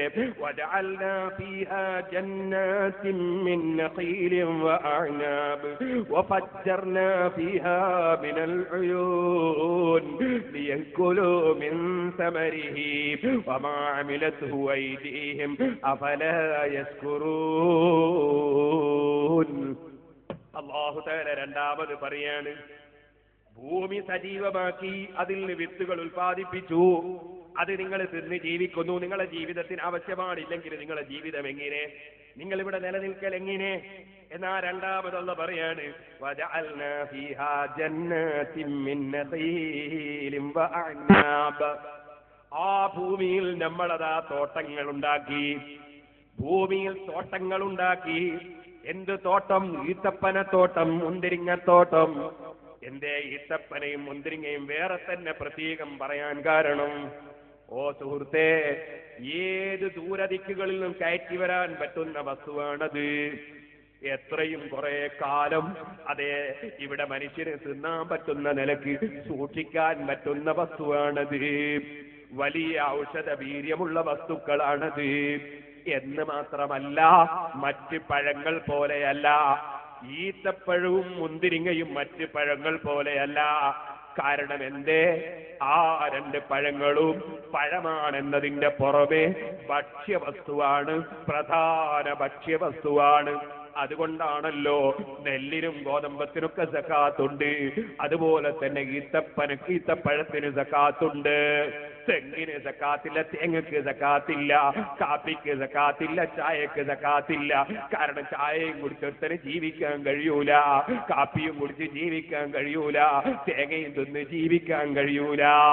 അതേ സമയത്ത് ഈത്തപ്പഴവും മുന്തിരിങ്ങയും എന്ന് പറയുന്നത് അത് ഭക്ഷ്യവസ്തു, പ്രധാന ഭക്ഷ്യവസ്തുവുമാണ്, അതോടുകൂടെ പഴവർഗവുമാണ്. അതുകൊണ്ടാണ് അത് രണ്ടിനും സക്കാത്ത് നിശ്ചയിക്കപ്പെട്ടത്. ഇരിക്കട്ടെ സുഹൃത്തുക്കളെ, അങ്ങനെ ഒരുപാട് പവറുകൾ ഈത്തപ്പഴത്തിലുണ്ട്, മുന്തിരിങ്ങക്കുണ്ട്. വേറെ ഒന്ന് സുബ്ഹാനല്ലാഹ്, ഒന്ന് അതാ പന്തലിന്റെ മേലെ പടക്കുന്ന ഒന്നും മറ്റൊന്ന് കുത്തനെ നിൽക്കുന്ന ഒന്നും, രണ്ട് ഇനങ്ങളും അവിടെ വരുന്നുണ്ട്. പിന്നെയോ സുഹൃത്തുക്കളെ, വജഅൽനാ ഫീഹാ ജന്നാത്തിൻ മിൻ നഖീലിൻ വഅഹ്നാബ് വഫജ്ജർനാ ഫീഹാ മിനൽ ഉയൂൽ. പക്ഷേ ധാന്യങ്ങളൊക്കെ ഭക്ഷിച്ചുകൊണ്ട് ജീവിക്കുന്നവരുണ്ടെന്ന് ഞാൻ പറഞ്ഞു. ലോകം മുഴുക്കെ ധാന്യം തിന്ന് മനുഷ്യർ ജീവിക്കുന്നു. എന്നാൽ സാധാരണ നിലക്ക് പഴവർഗ്ഗങ്ങളും മരങ്ങളും ഇല്ലെങ്കിലും മനുഷ്യന് ജീവിക്കാൻ കഴിയും, ധാന്യമുണ്ടെങ്കിലല്ലേ. എന്നാൽ അതുകൊണ്ട് തന്നെ അല്ലാഹു തആല ധാന്യത്തെക്കുറിച്ച് ആദ്യം പറഞ്ഞു, പഴത്തെക്കുറിച്ച് ശേഷമാ പറയുന്ന. കാരണം ആദ്യത്തതിനെ കുറിച്ച് അല്ലാഹു പറയുന്നത് ഫമിന്നു യകുലൂൻ, അതിൽ നിന്ന് നിങ്ങൾ തിന്ന് ജീവിക്കുന്നു എന്ന സൂചനയാണ്. രണ്ടാമത് അല്ലാഹു പറയാണ് വജഅൽനാ ഫീഹാ ജന്നാത്തിൻ മിൻ നഖീലിൻ വഅനാബ്, ഭൂമിയിൽ മുന്തിരിങ്ങയുടെയും ഈത്തപ്പഴത്തിന്റെയും തോട്ടങ്ങൾ നമ്മൾ സൃഷ്ടിച്ചു. വഫജ്ജർനാ ഫീഹാ മിനൽ ഉയൂൽ, ആ തോട്ടങ്ങളിലൂടെ ഭൂമിയിലൂടെ നമ്മൾ നല്ല അരുവികളും തോടുകളും പുഴകളും കീറി. അത്ഭുതമല്ലേ പുഴയുടെ കാര്യം, അത്ഭുതമല്ലേ തോട്ടിന്റെ കാര്യം. സുഹൃത്തുക്കളെ, ഭൂമിയിൽ വെള്ളം വീണാൽ അങ്ങ് വറ്റിപ്പോകുന്നത് നമ്മൾ കാണുന്നില്ലേ? അതേ സമയത്ത് വളരെ ഉയരമുള്ള പർവ്വതത്തിന്റെ മേലെ നിന്ന് വെള്ളങ്ങൾ അതാ ഒലിച്ചൊലിച്ച് താഴോട്ട് വരുന്നു. ആ വരുന്ന പുഴയുടെ രണ്ട് ഭാഗത്തും പുഴയുടെ ഉള്ളിലും നിങ്ങൾ ശ്രദ്ധിച്ചോ, നല്ല നല്ല ഉരുളൻ കല്ലുകൾ. ഏതാണ് ആ കല്ലുകൾ? ഫിൽറ്റ് ചെയ്യാൻ അത്രയും നല്ല കല്ല് വേറെയില്ല. ഈ ഭൂമിയിലൂടെ പുഴയിലൂടെ തോട്ടിലൂടെ വെള്ളം ഒലിച്ചു പോകുമ്പോ അതാ ലക്ഷക്കണക്കിന് ആളുകൾ കുളിച്ചാലും ലക്ഷങ്ങൾ കഴുകിയാലും വസ്ത്രമലക്കിയാലും അതൊക്കെയും പെട്ടെന്ന് പെട്ടെന്ന് ഫിൽറ്റ് ചെയ്ത് പോകാനുള്ള, ശുദ്ധീകരിക്കാനുള്ള ഉരുളൻ കല്ലുകൾ. പുഴയിലെ കല്ല് കണ്ടില്ലേ? അതൊരു സാധാരണ കല്ലല്ല, ആ കല്ല് ഫിൽറ്റ് ചെയ്യുന്ന കല്ലാണ്, വെള്ളം ശുദ്ധീകരിക്കുന്ന കല്ലാണ്. അങ്ങനെയുള്ള കല്ലുകളും അല്ലാഹു തആല പടച്ചത് കണ്ടില്ലേ? എന്നിട്ടോ സാധാരണ നിലക്ക് ഉയരമുള്ള ഒരു സ്ഥലത്ത് കിണർ കുഴിച്ച് താഴോട്ടെത്തുമ്പോഴാ വെള്ളം കിട്ടാറുള്ളതെങ്കിൽ സുബ്ഹാനല്ലാഹ് മലന്റെ മുകളിൽ ചെന്ന് നോക്കുമ്പോ മേലെ നിന്ന് വെള്ളം ഇങ്ങനെ പൊട്ടി ഒലിച്ച് വരുന്നതല്ലേ കാണുന്നത്? ആ പുഴയുടെയും തോട്ടിന്റെയും കാര്യം അത്ഭുതമല്ലേ? എന്നിട്ട് അല്ലാഹു തആല അതാ ഈത്തപ്പനയുടെയും അതുപോലെ മുന്തിരിങ്ങയുടെയും തോട്ടത്തെ കുറിച്ച് പറയുന്നതിനിടയിൽ അല്ലാഹു പറയുകയാണ് വഫജ്ജർനാ ഫീഹാ മിനൽ ഉയൂൽ. അതെ, സസ്യങ്ങളുണ്ടല്ലോ, നേരത്തെ ഞാൻ പറഞ്ഞ നെല്ലി, ഗോതമ്പ്, ചോളം തുടങ്ങിയ വസ്തുക്കൾ, അതിന് മഴവെള്ളം കൊണ്ടാണ് അത് പലപ്പോഴും കൃഷി ചെയ്യപ്പെടുക. എന്നാൽ ഇത്തരത്തിലുള്ള ഈത്തപ്പഴയും അതുപോലെ മുന്തിരിങ്ങ തുടങ്ങിയ വസ്തുക്കൾ പുഴയിൽ നിന്നും തോട്ടിൽ നിന്നൊക്കെ വെള്ളമെടുത്തുകൊണ്ടാണ് പലപ്പോഴും കൃഷി ചെയ്യുക. അതുകൊണ്ട് അല്ലാഹു തആല ഈത്തപ്പനയും അതുപോലെ മുന്തിരിങ്ങയും പറയുന്നതിന്റെ ഇടയ്ക്ക് അതാ അരുവികളെ കുറിച്ച്, പുഴകളെ കുറിച്ച് അല്ലാഹു എവിടെ അങ്ങ് പറയുകയാണ്. അത് പറയുന്നതിന്റെ പിന്നിൽ ഒരു രഹസ്യം കൂടിയുണ്ട്. എന്താണ് രഹസ്യമെന്നറിയോ? ഒരു മനുഷ്യന്റെ ഭംഗി അല്ലാഹു തആല മനുഷ്യനെ ജീവിപ്പിക്കുന്നതിനെ കുറിച്ചല്ലേ തെളിവുകൾ പറഞ്ഞ് സമർത്ഥിക്കുന്നത്. നിങ്ങൾ ചിന്തിക്കൂ, ഒരു മനുഷ്യനെ ജീവിപ്പിക്കണമെങ്കിൽ, മനുഷ്യന് ജീവൻ ഉണ്ടാകണമെങ്കിൽ കൈ വേണമെന്നില്ലല്ലോ, കാല് വേണമെന്നില്ലല്ലോ, അതുപോലെ കാത് വേണമെന്നില്ലല്ലോ. എന്നാലും മനുഷ്യൻ ജീവിക്കൂലേ? മഴ പെയ്തിട്ട് സജീവമാകുന്ന പുഴ, ആ പുഴയിൽ അതാ മഴ പെയ്തിട്ട് വെള്ളം കിട്ടുന്ന ഭൂമി, ആ ഭൂമിയിൽ സസ്യങ്ങൾ ഉണ്ടാകുന്നതിനാൽ അതിന്റെ ജീവനായി എന്നല്ലേ ഉള്ളൂ. എന്നാൽ ആ ജീവൻ പരിപൂർണമാകുമ്പോ കയ്യും കാലൊക്കെ മനുഷ്യൻ മനുഷ്യനുള്ളതുപോലെ ഭൂമിക്ക് ശരിയായ ഭംഗി കിട്ടണമെങ്കിൽ ആ ഭൂമിയിൽ ഇത് മാത്രം പോരാ, ആ ഭൂമിയിൽ പുഴകളും തോടുകളും ഒക്കെ ഉണ്ടാകണം. അപ്പോഴാണ് ഭൂമി 100% ഭംഗിയാകുന്നത്. ആകയാൽ പൂർണ്ണമായി ഭംഗിയുള്ള ഭൂമിയായി അല്ലാഹു തആല ഭൂമിയെ വെച്ചിരിക്കുന്നു. ആ ഭൂമിയിൽ തന്നെ ധാരാളം സസ്യങ്ങൾ വെച്ചിരിക്കുന്നു. അതിന്റെ പുറമേ അതാ മരങ്ങൾ വെച്ചിരിക്കുന്നു. ആ മരത്തിന്റെ മേലെ അതാ പഴങ്ങൾ ഉണ്ടാകുമ്പോ അല്ലാഹു പറയാണ് യഅ്കുലൂ മിൻ സമരിഹി വമാ അമിലത്ഹു ഐദീഹിം അഫലാ യസ്കുറൂൻ.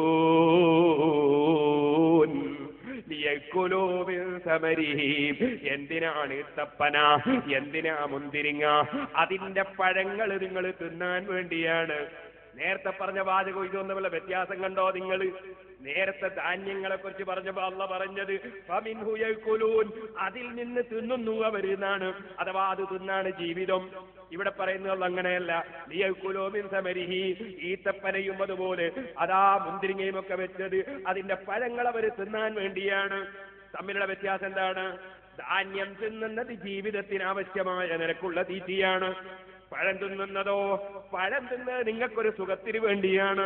അതുകൊണ്ട് ലിയഅ്കുലൂ മിൻ സമരി, അവർ തിന്നട്ടെ എന്ന് വിചാരിച്ചുണ്ടാക്കിയതാണ്. നിങ്ങളൊന്ന് നന്നായി ജീവിക്കട്ടെ, സന്തോഷത്തോടെ ജീവിക്കട്ടെ, അതിനാണ് പഴങ്ങൾ വെച്ചിരിക്കുന്നത്. ലിയഅ്കുലൂ മിൻ സമരിഹി, അല്ലാഹു നിങ്ങൾക്ക് തരുന്ന അനുഗ്രഹം കണ്ടോ? നിങ്ങളെ ജീവിതത്തിന് ധാന്യം മതി, ഗോതമ്പും അരിയുമൊക്കെ മതി. പക്ഷേ അത് മാത്രമാക്കി നിങ്ങൾ അല്ലാഹു വിട്ടില്ല. നിങ്ങൾക്ക് പഴം തിന്നാനും അല്ലാഹു വകുപ്പുണ്ടാക്കിയിരിക്കുന്നു. ഇതതിന്റെ ഒരു തഫ്സീറാണ്. വേറെ ഒരു തഫ്സീറിൽ യഅ്കുലൂ മിൻ സമരിഹി, അതേ അതിന്റെ ഫലങ്ങൾ കൊണ്ടവൻ ഫലങ്ങളവൻ തിന്നാൻ വേണ്ടി. അതേ നിങ്ങൾ ഉണ്ടാക്കുന്ന പഴങ്ങളുണ്ടല്ലോ, അതൊക്കെ വിറ്റിട്ട് നിങ്ങൾ ലാഭമെടുക്കുന്നില്ലേ, കാശുണ്ടാക്കുന്നില്ലേ, അത് മുഖേനയും നിങ്ങൾ ജീവിക്കുന്നില്ലേ? അങ്ങനെ ഫലങ്ങൾ എന്ന അർത്ഥവും അവിടെ പറഞ്ഞ തഫ്സീറുണ്ട്. ഇരിക്കട്ടെ, ലിയഅ്കുലൂ മിൻ സമരിഹി വമാ അമിലത്ഹു ഐദീഹിം അഫലാ യസ്കുറൂൻ. അതിന്റെ പുറമേ നിങ്ങൾ തന്നെ നനച്ചും അതുപോലെ അധ്വാനിച്ചുമുണ്ടാക്കുന്ന വസ്തുക്കൾ, ആ വസ്തുക്കൾ മുഖേനയും നിങ്ങൾക്കല്ല ജീവിതം തന്നു. അതൊരു തഫ്സീറാണ്. വേറൊരു തഫ്സീർ വമാ അമിലത്ഹു ഐദീഹിം, അതൊന്നും അവരുണ്ടാക്കിയതല്ല, എല്ലാം റബ്ബുണ്ടാക്കി തന്നതാണ്. നിങ്ങളെ കൈകൊണ്ട് നിങ്ങൾ അധ്വാനിക്കുന്നുണ്ടെങ്കിലും അക്കൈയും അല്ലാഹു തന്നതാണ്. എങ്ങനെ അധ്വാനിക്കണമെന്ന ചിന്തയും അല്ലാഹു തന്നതാണ്. അതേ അധ്വാനിക്കാനുള്ള ഭൂമിയും അല്ലാഹു തന്നതാണ്, ധാന്യവും അല്ലാഹു തന്നതാണ്, എല്ലാം റബ്ബ് തന്നതാണ്. പിന്നെ മറ്റൊരർത്ഥം വമാ അമിലത്ഹു ഐദീഹിം, ചില സാധനങ്ങൾ പച്ചയായി തിന്നാൻ പറ്റൂല. അപ്പൊ നിങ്ങളെ കൈകൾ അവിടെ പ്രവർത്തിച്ചത് പാകം ചെയ്യുന്നു. അങ്ങനെ പാകം ചെയ്ത് നിങ്ങൾ തിന്നുന്നതും അല്ലാഹു തന്ന ഒരു സംവിധാനമല്ലേ? അടുപ്പത്ത് വെച്ചാൽ നല്ല രുചിയുള്ളതായി, ഇല്ലെങ്കിൽ അതില്ല. അത് തോന്നിപ്പിച്ചതും അതിന്റെ സംവിധാനം ചെയ്തതും അല്ലാഹു അല്ലേ? അങ്ങനെ പാകം ചെയ്ത് തിന്നാൻ വേണ്ടി അതും ചെയ്തു തന്നവൻ അല്ലാഹു അല്ലേ? അല്ലാഹു തങ്ങൾക്ക് തന്ന നിയമത്ത് എത്രയാ മനുഷ്യ. അഫലാ യസ്കുറൂൻ, അവരെന്തേ നന്ദി കാണിക്കാത്തത്? ആ അല്ലാഹുവിന്റെ അനുഗ്രഹങ്ങൾക്ക് നന്ദി ചെയ്യേണ്ടവരല്ലേ നിങ്ങൾ? സുബ്ഹാനല്ലാഹ്.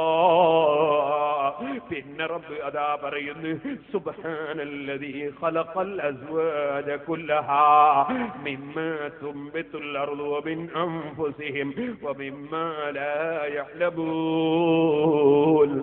ആ റബ്ബിന്റെ പരിശുദ്ധത വാഴ്ത്തപ്പെടുന്നു.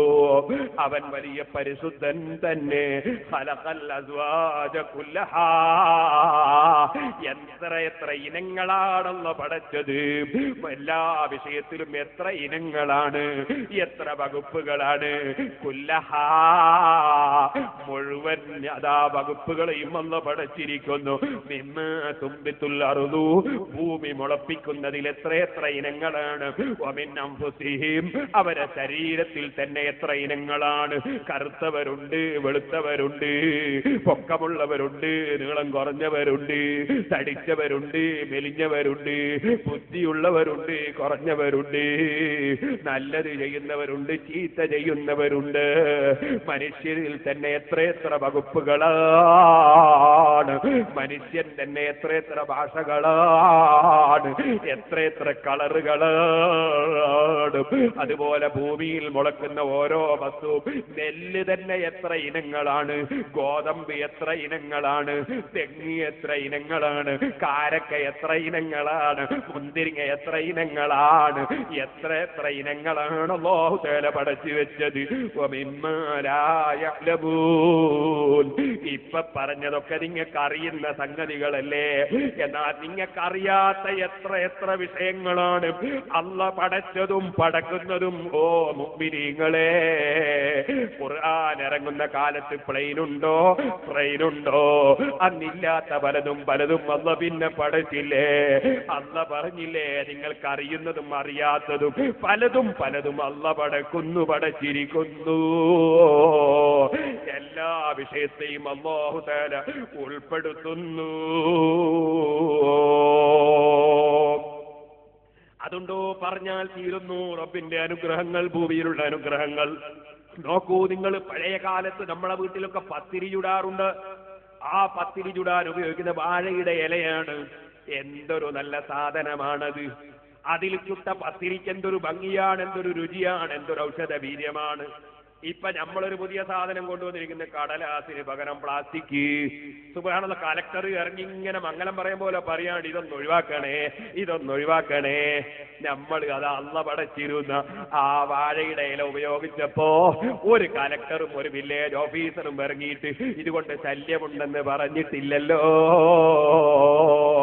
ഇതുപോലെ റബ്ബ് പടച്ച ഓരോ വസ്തുക്കളും നമ്മൾ ഉണ്ടാക്കുന്ന വസ്തുക്കളും തമ്മിലുള്ള വ്യത്യാസം കാണുന്നില്ലേ മുഅ്മിനീങ്ങളെ? അല്ലാഹുവിന്റെ സൃഷ്ടിപ്പ് എത്ര അത്ഭുതകരമാണ്, എത്ര വിശാലമാണ്, എത്ര ചിന്തിക്കാനുള്ളതാണ്.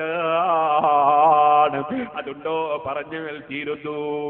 പിന്നെയും നിങ്ങൾ കണ്ടില്ലേ, ഇനങ്ങളാക്കിയില്ലേ മനുഷ്യനെ. 1000 കോടി ഉറുപ്പികയുടെ ഒരു ബിൽഡിംഗ് അതാ നാദാപുരത്ത് ഒരാൾ വാങ്ങിയിരിക്കുന്നു. ഞാനൊരു ഉദാഹരണം പറഞ്ഞതാണ്, ആരാന്ന് ചോദിക്കണ്ട, അങ്ങനെ ഉണ്ടെങ്കിലൊട്ട് അസൂയയും വേണ്ട. ഞാൻ പറഞ്ഞു വന്നത്, 1000 കോടി ഉറുപ്പികയുടെ ഒരു ബിൽഡിംഗ് വാങ്ങിയിരിക്കുന്നു. ആ മനുഷ്യന് ആ ബിൽഡിംഗ് വിറ്റു എന്നുള്ളതിന് എന്താ തെളിവ്? തെളിവ് സുബ്ഹാനല്ലാഹ്, ഒരു കടലാസിൽ കയ്യൊപ്പ് വെച്ച് കൊടുത്തതാണ്. എന്താണ് ഇത് അറിയിക്കുന്നത്? അതേ ലോകത്ത് ഇപ്പോൾ അതാ 600ഓളം കോടി ജനങ്ങളുണ്ട്. മുമ്പ് എത്രയോ കോടി കഴിഞ്ഞു പോയിട്ടുണ്ട്. ഇനി എത്രയോ കോടിക്കണക്കിന് ജനങ്ങൾ വരാനുമുണ്ട്. പക്ഷേ ലോകത്തൊരൊറ്റ മനുഷ്യന്റെ കൈവിരൽ വേറെ ഒരു മനുഷ്യന്റേത് പോലെ അല്ലാഹ് വെച്ചിട്ടില്ല. ഇനങ്ങളല്ലേ, വെവ്വേറെ ഇനങ്ങളല്ലേ. ഒരു മനുഷ്യന്റെ കയ്യൊപ്പ് വേറൊരു മനുഷ്യന്റെ കയ്യൊപ്പ് പോലെയല്ല. ഒരു മനുഷ്യന്റെ കൈയിന്റെ വിരലുമ്മലുള്ള വര മറ്റൊരു മനുഷ്യന്റെ വര പോലെയല്ല. ബാപ്പന്റെതും ഉമ്മന്റെതും മക്കളതും ഒന്നും തമ്മിൽ തുല്യമല്ല. ചോദിക്കട്ടെ, റബ്ബിന്റെ സൃഷ്ടിപ്പ് എത്ര അത്ഭുതകരമാണ്. ആ റബ്ബിന് രാവിലെ ഒന്ന് സുജൂദ് ചെയ്യാൻ, ഒന്ന് സുബ്ഹിക്ക് എഴുന്നേറ്റ് കൂടെ ചെറുപ്പക്കാരാ? അവൻ ഇളനീർ വെള്ളം തന്നില്ലേ, ചായ തന്നില്ലേ, ജ്യൂസ് തന്നില്ലേ, പാല് തന്നില്ലേ, തേന് തന്നില്ലേ? നിനക്കൊരായിരം വെള്ളം തന്നിട്ട് നിന്റെ ശരീരത്തിനും ബുദ്ധിക്കും കേടുവരുന്ന ലഹരി ഉപയോഗിക്കരുതെന്ന് ആ റബ്ബവന്റെ ഖുർആനിൽ എന്ന് പറയുമ്പോ, ഇന്നമൽ ഖംറു വൽ മൈസിറു വൽ അൻസാബു വൽ അസ്ലാമു റിജ്സും മിൻ അമലി ശൈത്താൻ ഫജ്തനിബൂ, അത് നജസാണ് ജനങ്ങളെ, നിങ്ങൾ കൈയൊഴിക്കണേ എന്ന് പറയുമ്പോ ആ ലഹരി കുപ്പി ഒന്ന് വലിച്ചെറിഞ്ഞുകൂടെ? അല്ലാഹ് തന്ന വെള്ളം എത്രയുണ്ട് മുഅ്മിനേ. അങ്ങനെ ഓരോ എന്ന് നിങ്ങളൊന്ന് ചിന്തിക്കൂ.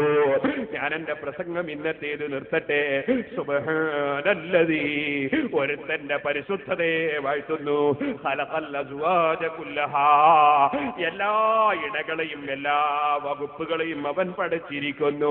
മിമ്മാ തുംബിത്തുൽ അർദു, ഭൂമി മുളപ്പിക്കുന്ന വസ്തുവിൽ നിന്നും, വമിൻ അൻഫുസിഹിം, നിങ്ങളെ ശരീരത്തിനാലും ഭൂമി മുളപ്പിക്കുന്ന വസ്തുവിനാലും, വമിമ്മാ ലാ യഅലമൂൻ, അവരെ ശരീരത്തിനാലും അവര് ചെയ്യുന്നതും അവരറിയാത്തതിനാലും എത്ര ഇനങ്ങളാണ് അല്ലാഹു പഠിച്ചിരിക്കുന്നത്. അങ്ങനെ മനുഷ്യരുമായി അടുത്തു നിൽക്കുന്ന ഭൂമിയെ സംബന്ധിച്ചും ഭൂമിയിലുള്ളതിനെ സംബന്ധിച്ചും മനുഷ്യ ശരീരത്തെക്കുറിച്ചും ചിന്തിക്കാൻ അല്ലാഹു തആല പറഞ്ഞു. ഇനി ആകാശലോകവുമായി ബന്ധപ്പെട്ട ചിന്തയിലേക്കാണ് അടുത്ത ആയത്ത് കടക്കുന്നത്. ഇൻഷാ അല്ലാഹ് അത് നാളെ ഞാൻ കടക്കാം. നേരത്തെ നിങ്ങളോട് വാഗ്ദത്തം ചെയ്തൊരു ചരിത്രമുണ്ട്. ആ ചരിത്രം പറഞ്ഞുകൊണ്ട് ഈ എന്റെ പ്രസംഗം ഇപ്പോൾ നിർത്തട്ടെ. ഓ സഹോദരന്മാരെ, എന്റെ ചെറുപ്പക്കാരെഴുന്നേറ്റ് നിൽക്കണം. നമുക്ക് ദുആ ചെയ്ത് പിരിയണം. ഞാൻ 5 മിനിറ്റ് കൊണ്ട് ഈ ചരിത്രം പറഞ്ഞു തീർക്കും. മഹാനായ ഹബീബുൻ നജ്ജാർ റളിയല്ലാഹു അൻഹു സത്യം തുറന്നു പറഞ്ഞതിന്റെ പേരിൽ കൊല്ലപ്പെട്ട വിവരം നമ്മൾ സൂറത്ത് യാസീനിൽ ഓതി. ആ കൊല്ലപ്പെട്ട മഹാൻ കൊല്ലപ്പെടുന്ന സമയത്ത് അപ്പോഴും അതിന്റെ ശേഷവും മരിച്ചതിന് ശേഷവും അതിനെ സംസാരിച്ചത് നമ്മൾ സൂറത്ത് യാസീനിൽ ഓതി. എന്നിട്ടും അദ്ദേഹത്തിന്റെ സംസാരം കൊന്ന മനുഷ്യന്മാര് രക്ഷപ്പെടണമെന്ന ചിന്തയല്ലാതെ ഒരിക്കലും വൈരാഗ്യത്തിന്റെ മനസ്സാ മഹാനെ പിടികൂടിയില്ലെന്ന് നമ്മൾ പറഞ്ഞു. സുഹൃത്തുക്കളെ, എന്തിനാ റബ്ബ് ഇത്തരം സംഭവങ്ങൾ പറഞ്ഞത്?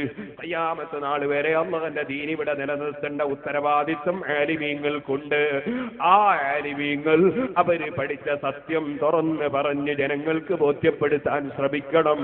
പക്ഷേ ഹിദായത്തിന്റെ വെളിച്ചം കൊടുക്കുന്ന രാജാവ് അല്ലാഹ് ഇരിക്കട്ടെ. അവിടെ എന്ത് എതിർപ്പുണ്ടായാലും എന്ത് തന്നെ സംഭവിച്ചാലും പറയാതെ നിർവാഹമില്ല. അന്നലക്കാണ് മഹാനായ അഹ്മദ് ഇബ്നു ഹംബൽ റളിയല്ലാഹു അൻഹുവിന് അടികിട്ടിയ സംഭവം ഞാൻ നേരത്തെ പറഞ്ഞു. എന്നാൽ അതേ സമയത്ത് തന്നെ ബഹുമാനപ്പെട്ട ഉസ്താദ് അഹ്മദ് ഇബ്നു നസ്റുൽ ഖുസായി റളിയല്ലാഹു അൻഹുവിനെ അതേ അൽ വാസിഖ് ബില്ലാഹ് എന്ന് പറയുന്ന ഭരണാധികാരി അദ്ദേഹത്തിന്റെ കോടതിയിൽ ഹാജരാക്കിയിട്ട് ചോദ്യം ചെയ്തു. മാ തഖൂലു ഫിൽ ഖുർആൻ, ഖുർആനെ പറ്റി നിനക്കെന്താ പറയാനുള്ളത് എന്നാ ചോദ്യം. മഹാനവറുകൾ പറഞ്ഞു, കലാമുല്ലാഹ്, അല്ലാഹുവിന്റെ വചനമാണ്, സൃഷ്ടിയല്ല എന്ന അർത്ഥത്തിൽ പറഞ്ഞതാണ്. കലാമുല്ലാഹ്, അല്ലാഹുവിന്റെ വചനമാണ് ഖുർആൻ. ഉടനെ തന്നെ പിന്നെയും ചോദിച്ചു. അത് തന്നെ ആവർത്തിച്ച് പറഞ്ഞു. അപ്പോൾ സുഹൃത്തുക്കളെ, രാജാവിന്റെ ഭരണാധികാരിയുടെ കൊട്ടാരത്തിലുണ്ട് മുഅ്തസിലിയായ ഒരു ചില പണ്ഡിതന്മാർ എന്ന് പറഞ്ഞ സുന്നത്ത് ജമാഅത്തിന്റെ വിരോധികൾ. സുന്നത്ത് ജമാഅത്തിന്റെ ആലിമീങ്ങളെ കുറ്റം പറയുകയും അവര് നശിച്ചു കാണണമെന്ന് ആഗ്രഹിക്കുകയും ചെയ്യുന്ന ചില പണ്ഡിതന്മാർ മുഅ്തസിലത്തിലുണ്ട്. അവരാണ് ഈ ഭരണാധികാരികളെ തെറ്റിദ്ധരിപ്പിച്ചത്.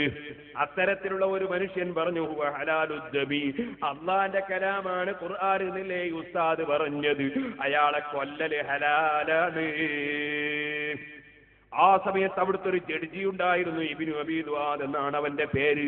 അവൻ സുന്നത്ത് ജമാഅത്തിന്റെ മറുവശത്തുള്ള ഒരു പണ്ഡിതനാണ്. അവൻ പറഞ്ഞു, ശൈഖുൻ മുഖ്തല്ലുൻ ലഅല്ല ബിഹി അഹ്നു തഗയ്യുറു അഖ്ലിൻ, ഈ ശൈഖിന്, ഈ ഉസ്താദിന് ബുദ്ധിയില്ല എന്ന് പറഞ്ഞു. അതേ മാനസിക രോഗിയാണെന്ന് പറഞ്ഞു. സുഹൃത്തുക്കളെ, അങ്ങനെ സുന്നത്ത് ജമാഅത്തിന്റെ വിരോധികൾ അതാ പറയുന്നത് മുമ്പേ ഉള്ള പതിവാണ്, മാനസിക രോഗമാണെന്ന് പറഞ്ഞു.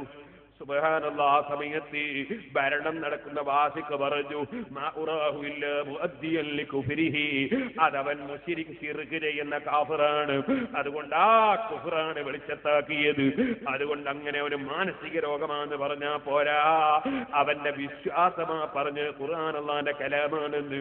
അങ്ങനെ പറഞ്ഞാൽ അവൻ ഇസ്ലാമിന്ന് പുറത്താണെന്ന് ഭരണാധികാരി പ്രഖ്യാപിച്ചു.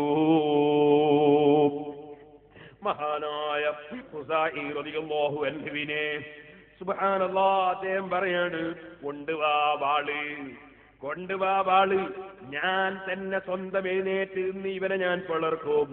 അത് പിളർക്കുന്ന സമയത്ത് നിങ്ങൾ ആരും എഴുന്നേൽക്കണ്ട. സുബ്ഹാനല്ലാഹ്, ഈ ഭരണാധികാരിയെ ദുഷിച്ച പണ്ഡിതന്മാര് പറഞ്ഞ് പറ്റിച്ചതാണ് കേട്ടോ.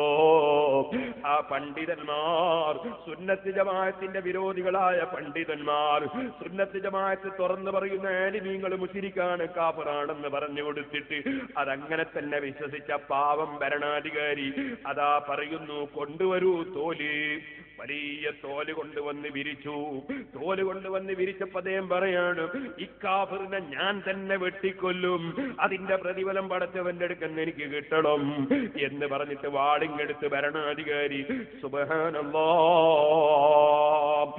മഹാനായ മുഹമ്മദ് ഇബ്നു നസ്റുൽ ഖുസാഇ റളിയല്ലാഹു അൻഹുവിനെ മഹാനവറുകളെ തലക്ക്, അപ്പോൾ തന്നെ അഹ്മദ് ഇബ്നു നസ്റുൽ ഖുസാഇ റളിയല്ലാഹു അൻഹുവിന്റെ തലക്കതാ തലമുടിയോട് കൂട്ടിയിട്ട് അതാ വലിയ ചരട് വലിയ കയറ് കൊണ്ട് കെട്ടി, എന്നിട്ടൊരു ഭാഗത്ത് പിടിക്കാൻ പറഞ്ഞു. തലയിങ്ങനെ നീട്ടി പിടിപ്പിച്ചു. എന്നിട്ട് തല നീട്ടാൻ പറഞ്ഞു. ഭരണാധികാരി നേരെ അങ്ങ് ചെന്നിട്ട് അതാ ഒരൊറ്റ വെട്ടങ്ങ് കൊടുത്തു. അഹ്മദ് ഇബ്നു നസ്റുൽ ഖുസാഇ റളിയല്ലാഹു അൻഹുവിന്റെ തല ആ സമയത്ത് കണ്ടവര് പറയുകയാണ്, ഖാല റസൂല ഇലാഹ ഇല്ലല്ലാഹ്,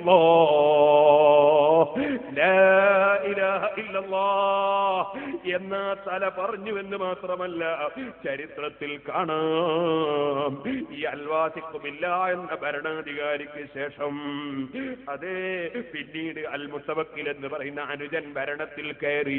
ആ അനുജൻ ഭരണത്തിൽ കയറിയപ്പോ അബ്ദുൽ അസീസ് ഇബ്നു യഹ്യ എന്ന് പറയുന്ന പണ്ഡിതൻ ആ അനുജന്റെ സമീപത്ത് വന്നിട്ട് വിരോധിച്ചു പറഞ്ഞു, യാ അമീറുൽ മുഅ്മിനീൻ, അമീറുൽ മുഅ്മിനീൻ തങ്ങളെ മാറുയ അജ്മമിൻ അംരിൽ വാസിഖി, നിങ്ങളെ സഹോദരൻ വാസിഖിന്റെ വിഷയത്തിൽ എനിക്ക് വലിയ അത്ഭുതമാണ്. ഖതല അഹ്മദ് ഇബ്നു നസ്ർ, അഹ്മദ് ഇബ്നു നസ്ർ ഖുസാഇ തങ്ങളെ അദ്ദേഹം കൊന്നപ്പോ കാന ലിസാനുഹു യഖറഉൽ ഖുർആന ഇലാ അൻ ദുഫിന, ആ മഹാന മറവ് ചെയ്യപ്പെടുന്നത് വരെ അദ്ദേഹത്തിന്റെ അതാ തലവെട്ടിയിട്ട് തലയിലുള്ള നാവ് ഖുർആൻ ഓതിക്കൊണ്ടിരിക്കുന്നു. അങ്ങനെ മറവ് ചെയ്യുന്നത് വരെ ആ തല ഖുർആൻ ഓതി. നിങ്ങളെ ജേട്ടനെടുത്ത പണി വല്ലാത്ത പണി തന്നെ. മുത്തവക്കില് രാജാവിന്റെ മനസ്സിൽ വലിയ വിഷമം തോന്നിപ്പോയി, എന്റെ ജേട്ടൻ ഇങ്ങനെ അബദ്ധം പറ്റിയല്ലോ. സുന്നത്ത് ജമാഅത്തിന്റെ വിരോധികളായ ചില പണ്ഡിതന്മാര് പറഞ്ഞ് കേട്ടിട്ട് എന്റെ ജേട്ടൻ ഇങ്ങനെ ഒരു അക്രമം ചെയ്തു പോയല്ലോ. അല്ലാഹ്, മനസ്സിങ്ങനെ വേദനിക്കുന്ന സമയത്താണ് മുഹമ്മദ് ബിൻ അബ്ദുൽ മലിക് സയ്യാത്ത് എന്ന് പറയുന്ന പണ്ഡിതൻ കയറി വരുന്നത്. വന്ന ഉടനെ തന്നെ അദ്ദേഹം പറഞ്ഞു, ഭരണാധികാരി പറഞ്ഞു, അതെ എന്റെ മനസ്സിലൊരു വിഷമം, എന്റെ ജേട്ടൻ തലവെട്ടിയില്ലേ അഹ്മദ് ഇബ്നു നസ്റിന്റെ തല. ആ സമയത്ത് ആ ദുഷിച്ച പണ്ഡിതന്റെ മറുപടി, അഹറഖനില്ലാഹു ബിന്നാരി ഖതലഹു അമീറുൽ മുഅ്മിനീൻ വാസിഖു ഇല്ലാ കാഫിറ. അദ്ദേഹം ഈമാൻ തെറ്റിപ്പോയ മനുഷ്യനാണ് അഹ്മദ് ഇബ്നു നസ്ർ. ഈമാനിലെ ശിർക്കും കുഫറുമായി മരിച്ചതാണ്. അതുകൊണ്ട് ആ വെട്ടിയ വകയിൽ നിങ്ങളെ സഹോദരൻ ഒന്നും പറ്റൂല എന്ന് മാത്രമല്ല, അദ്ദേഹം മരിക്കുമ്പോ ഈമാനില്ലാതെ മരിച്ചതാണ് എന്ന് ഞാൻ ഉറപ്പിച്ചു പറയുന്നു. അല്ലെങ്കിൽ അള്ളാഹ് എന്നെ നരകം കൊണ്ട് കരിക്കട്ടെ. ഈ ദുഷിച്ച പണ്ഡിതൻ പറഞ്ഞ വാക്കാട് നാം സുബ്ഹാനല്ലാഹു എടുത്ത് ഉദ്ധരിക്കുകയാണ്. അത് കഴിഞ്ഞിട്ട് അതാ വേറൊരാൾ വരുന്ന, അയാൾ സുന്നത്ത് ജമാഅത്തിന്റെ എതിരാളിയാണ്. ഹർസമ വരുന്നു. ഹർസമ വന്നപ്പോഴും പറഞ്ഞു, എന്റെ മനസ്സിലൊരു വിഷമം, എന്റെ ജ്യേഷ്ഠൻ അഹ്മദ് ഇബ്നു നസ്റിനെ കൊന്നില്ലേ. ആ സമയത്ത് ഹർസമന്റെ മറുപടി എന്താണെന്നറിയോ? അതേ, ഖസാനില്ലാഹു ഇർബൻ ഇർബാഇൻ ഖതലഹു അമീറുൽ മുഅ്മിനീൻ വാസിഖ ഇല്ലാ കാഫിറ, കാഫിറായിട്ട് തന്നെയാണ് നിങ്ങളെ ജ്യേഷ്ഠനെ അയാളെ കൊന്നത്. അതുകൊണ്ട് തന്നെ അങ്ങനെ അല്ലെങ്കിൽ എന്നെ കഷ്ണം കഷ്ടമാക്കി നുറുക്കിപ്പോകട്ടെ, പടച്ചവൻ നുറുക്കിക്കളയട്ടെ എന്ന് മറ്റേ പണ്ഡിതൻ. സുബ്ഹാനല്ലാഹ്. മൂന്നാമത് വരുന്ന ഇബ്നു അബീ ദുആദ് എന്ന് പറയുന്ന ഖാദി. ആ ഖാദിയോടും ഇതേ വിഷയം ഭരണാധികാരി പറഞ്ഞു, എന്റെ ജ്യേഷ്ഠൻ എടുത്ത പണി വല്ലാത്ത മോശമായി പോയി, അഹ്മദ് ഇബ്നു നസ്റിനെ കൊന്നത് മോശമായി പോയില്ലേ. അപ്പോഴാ ഖാദിന്റെ മറുപടി, റളബനില്ലാഹു ബിൽ ഫാരിജി ഇൻ ഖതലഹു അമീറുൽ മുഅ്മിനീൻ വാസിഖ ഇല്ലാ കാഫിറ. ആ പണ്ഡിതൻ ശിർക്കിലും കുഫറിലുമായിട്ടാണ് മരിച്ചത്. അല്ലെങ്കിൽ എനിക്ക് തളർവാദം പിടിച്ച് അല്ലെങ്കിൽ പക്ഷവാദം പിടിച്ച് ഞാൻ തളർന്നു പോകട്ടെ എന്നാ സംഗതി കേൾക്കണോ സുഹൃത്തുക്കളെ? ആ രാജാവ് തന്നെ പറഞ്ഞ സംഭവം നാം സുർക്കി രേഖപ്പെടുത്തുകയാണ്. ആദ്യം പറഞ്ഞ ദുഷിച്ച പണ്ഡിതൻ പറഞ്ഞില്ലേ, ആ മഹാനായ പണ്ഡിതനെ കൊന്നതിനെ പറ്റി ന്യായീകരിച്ചിട്ട് പറയുമ്പോ പറഞ്ഞില്ലേ, എന്നെ തീ കൊണ്ട് കരിക്കട്ടെ പടച്ചവന് എന്ന് പറഞ്ഞില്ലേ? അപ്പറഞ്ഞ സയ്യാത്ത് എന്ന് പറയുന്ന പണ്ഡിതൻ, അവനെ പറ്റി മുത്തവക്കിൽ രാജാവ് തന്നെ പറയുന്നു, ഞാൻ തന്നെ പിന്നീട് അയാളുടെ നടപടിക്രമം ശരിയല്ലാത്തത് കൊണ്ട് അദ്ദേഹത്തെ തീയിലേക്കിട്ട് ഞാൻ തന്നെ കരിച്ചിട്ടുണ്ട്. രണ്ടാമത്തെ ഹർസമ എന്ന് പറഞ്ഞ പണ്ഡിതൻ, ദുഷിച്ച പണ്ഡിതൻ, ഫൈനഹു ഹറബ വതബദ്ദാ വജ്താദ ബിഖബീലത്തി ഖുസാഅത ഫഅറഫഹു റജുലുൻ മിനൽ ഹയ്യി ഫഖാല യാ മഅശറ ഖുസാഅത الذي قتل احمد بن نصر فقطعوا ഇർബൻ ഇർബാ. അഹ്മദ് ബിൻ നസർ ഖുസായി തങ്ങളെ തറവാട്ടുകാരും കുടുംബക്കാരുമുള്ള പ്രദേശത്തേക്ക് അയാൾ ഒരിക്കൽ ഒളിച്ചോടി പോകേണ്ടി വന്നു. അവിടെ എത്തിയപ്പോൾ അവരെ പിടിച്ച് കഷ്ണം കഷ്ണമാക്കി. അയാൾ മുമ്പ് പറഞ്ഞില്ലേ, അഹ്മദ് ബിൻ നസർ മരിച്ചത് ഈമാനില്ലാതെ അല്ലെങ്കിൽ എന്നെ പടച്ചവൻ മുറുക്കി കുറിച്ചതാ കഷ്ണം കഷ്ണമാക്കി നുറുക്കട്ടെ എന്ന് പറഞ്ഞില്ലേ? അപ്പറഞ്ഞതുപോലെ നുറുക്കി അങ്ങ് കൊന്നുപോയി. മൂന്നാമത്തെ ഒരു ദുഷിച്ച പണ്ഡിതനുണ്ടല്ലോ, ആ പണ്ഡിതനായ ഇബ്നു അബീ ദുആദ്, അതാ പറയുന്നു, അദ്ദേഹം അവസാനം അദ്ദേഹത്തിന് അതാ വാദം പിടിച്ച് കോടിക്കടന്നുപോയി. എന്നാൽ സുഹൃത്തുക്കളെ, മഹാനായ ഇമാം സുബ്കി റളിയല്ലാഹു അൻഹു പറയുകയാണ്, എന്നാൽ ആ മഹാനായ അഹ്മദ് ബിൻ നസർ ഖുസായി തങ്ങളെ മറവ് ചെയ്ത പ്രദേശത്തിന്റെ ഭാഗത്ത് കുറച്ചാളുകൾ പോയി അവിടെ ഒരിക്കൽ മണ്ണ് നീക്കുന്ന പണിയെടുത്തപ്പോൾ ഖബറിൽ പച്ചയായി ഒരു മയ്യിത്ത് കിട്ടി. അതിന്റെ കുറച്ചപ്പുറത്ത് തലയും കിട്ടി. ഒരു ശരീരത്തിനൊന്നും പറ്റാതെ, തലക്കൊന്നും പറ്റാതെ, രണ്ടും വെവ്വേറെ കിടക്കുന്നു.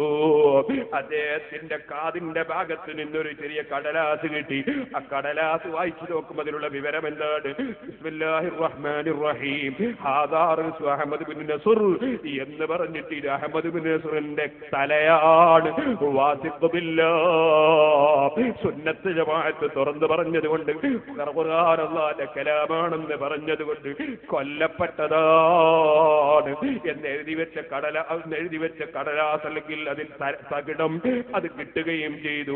പിന്നീട് അത് അഹ്മദുൽ ഖുസായി തങ്ങളെ തലയാണെന്ന് അറിയപ്പെട്ടപ്പോൾ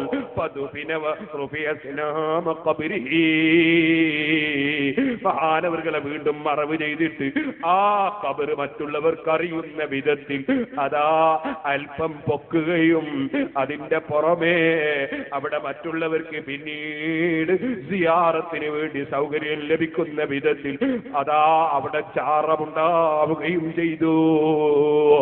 ഇമാം ഹാക്കിം റളിയല്ലാഹു അൻഹു അതെടുത്തു ധരിച്ചത് ഇമാം സുബ്കി രേഖപ്പെടുത്തുന്നു.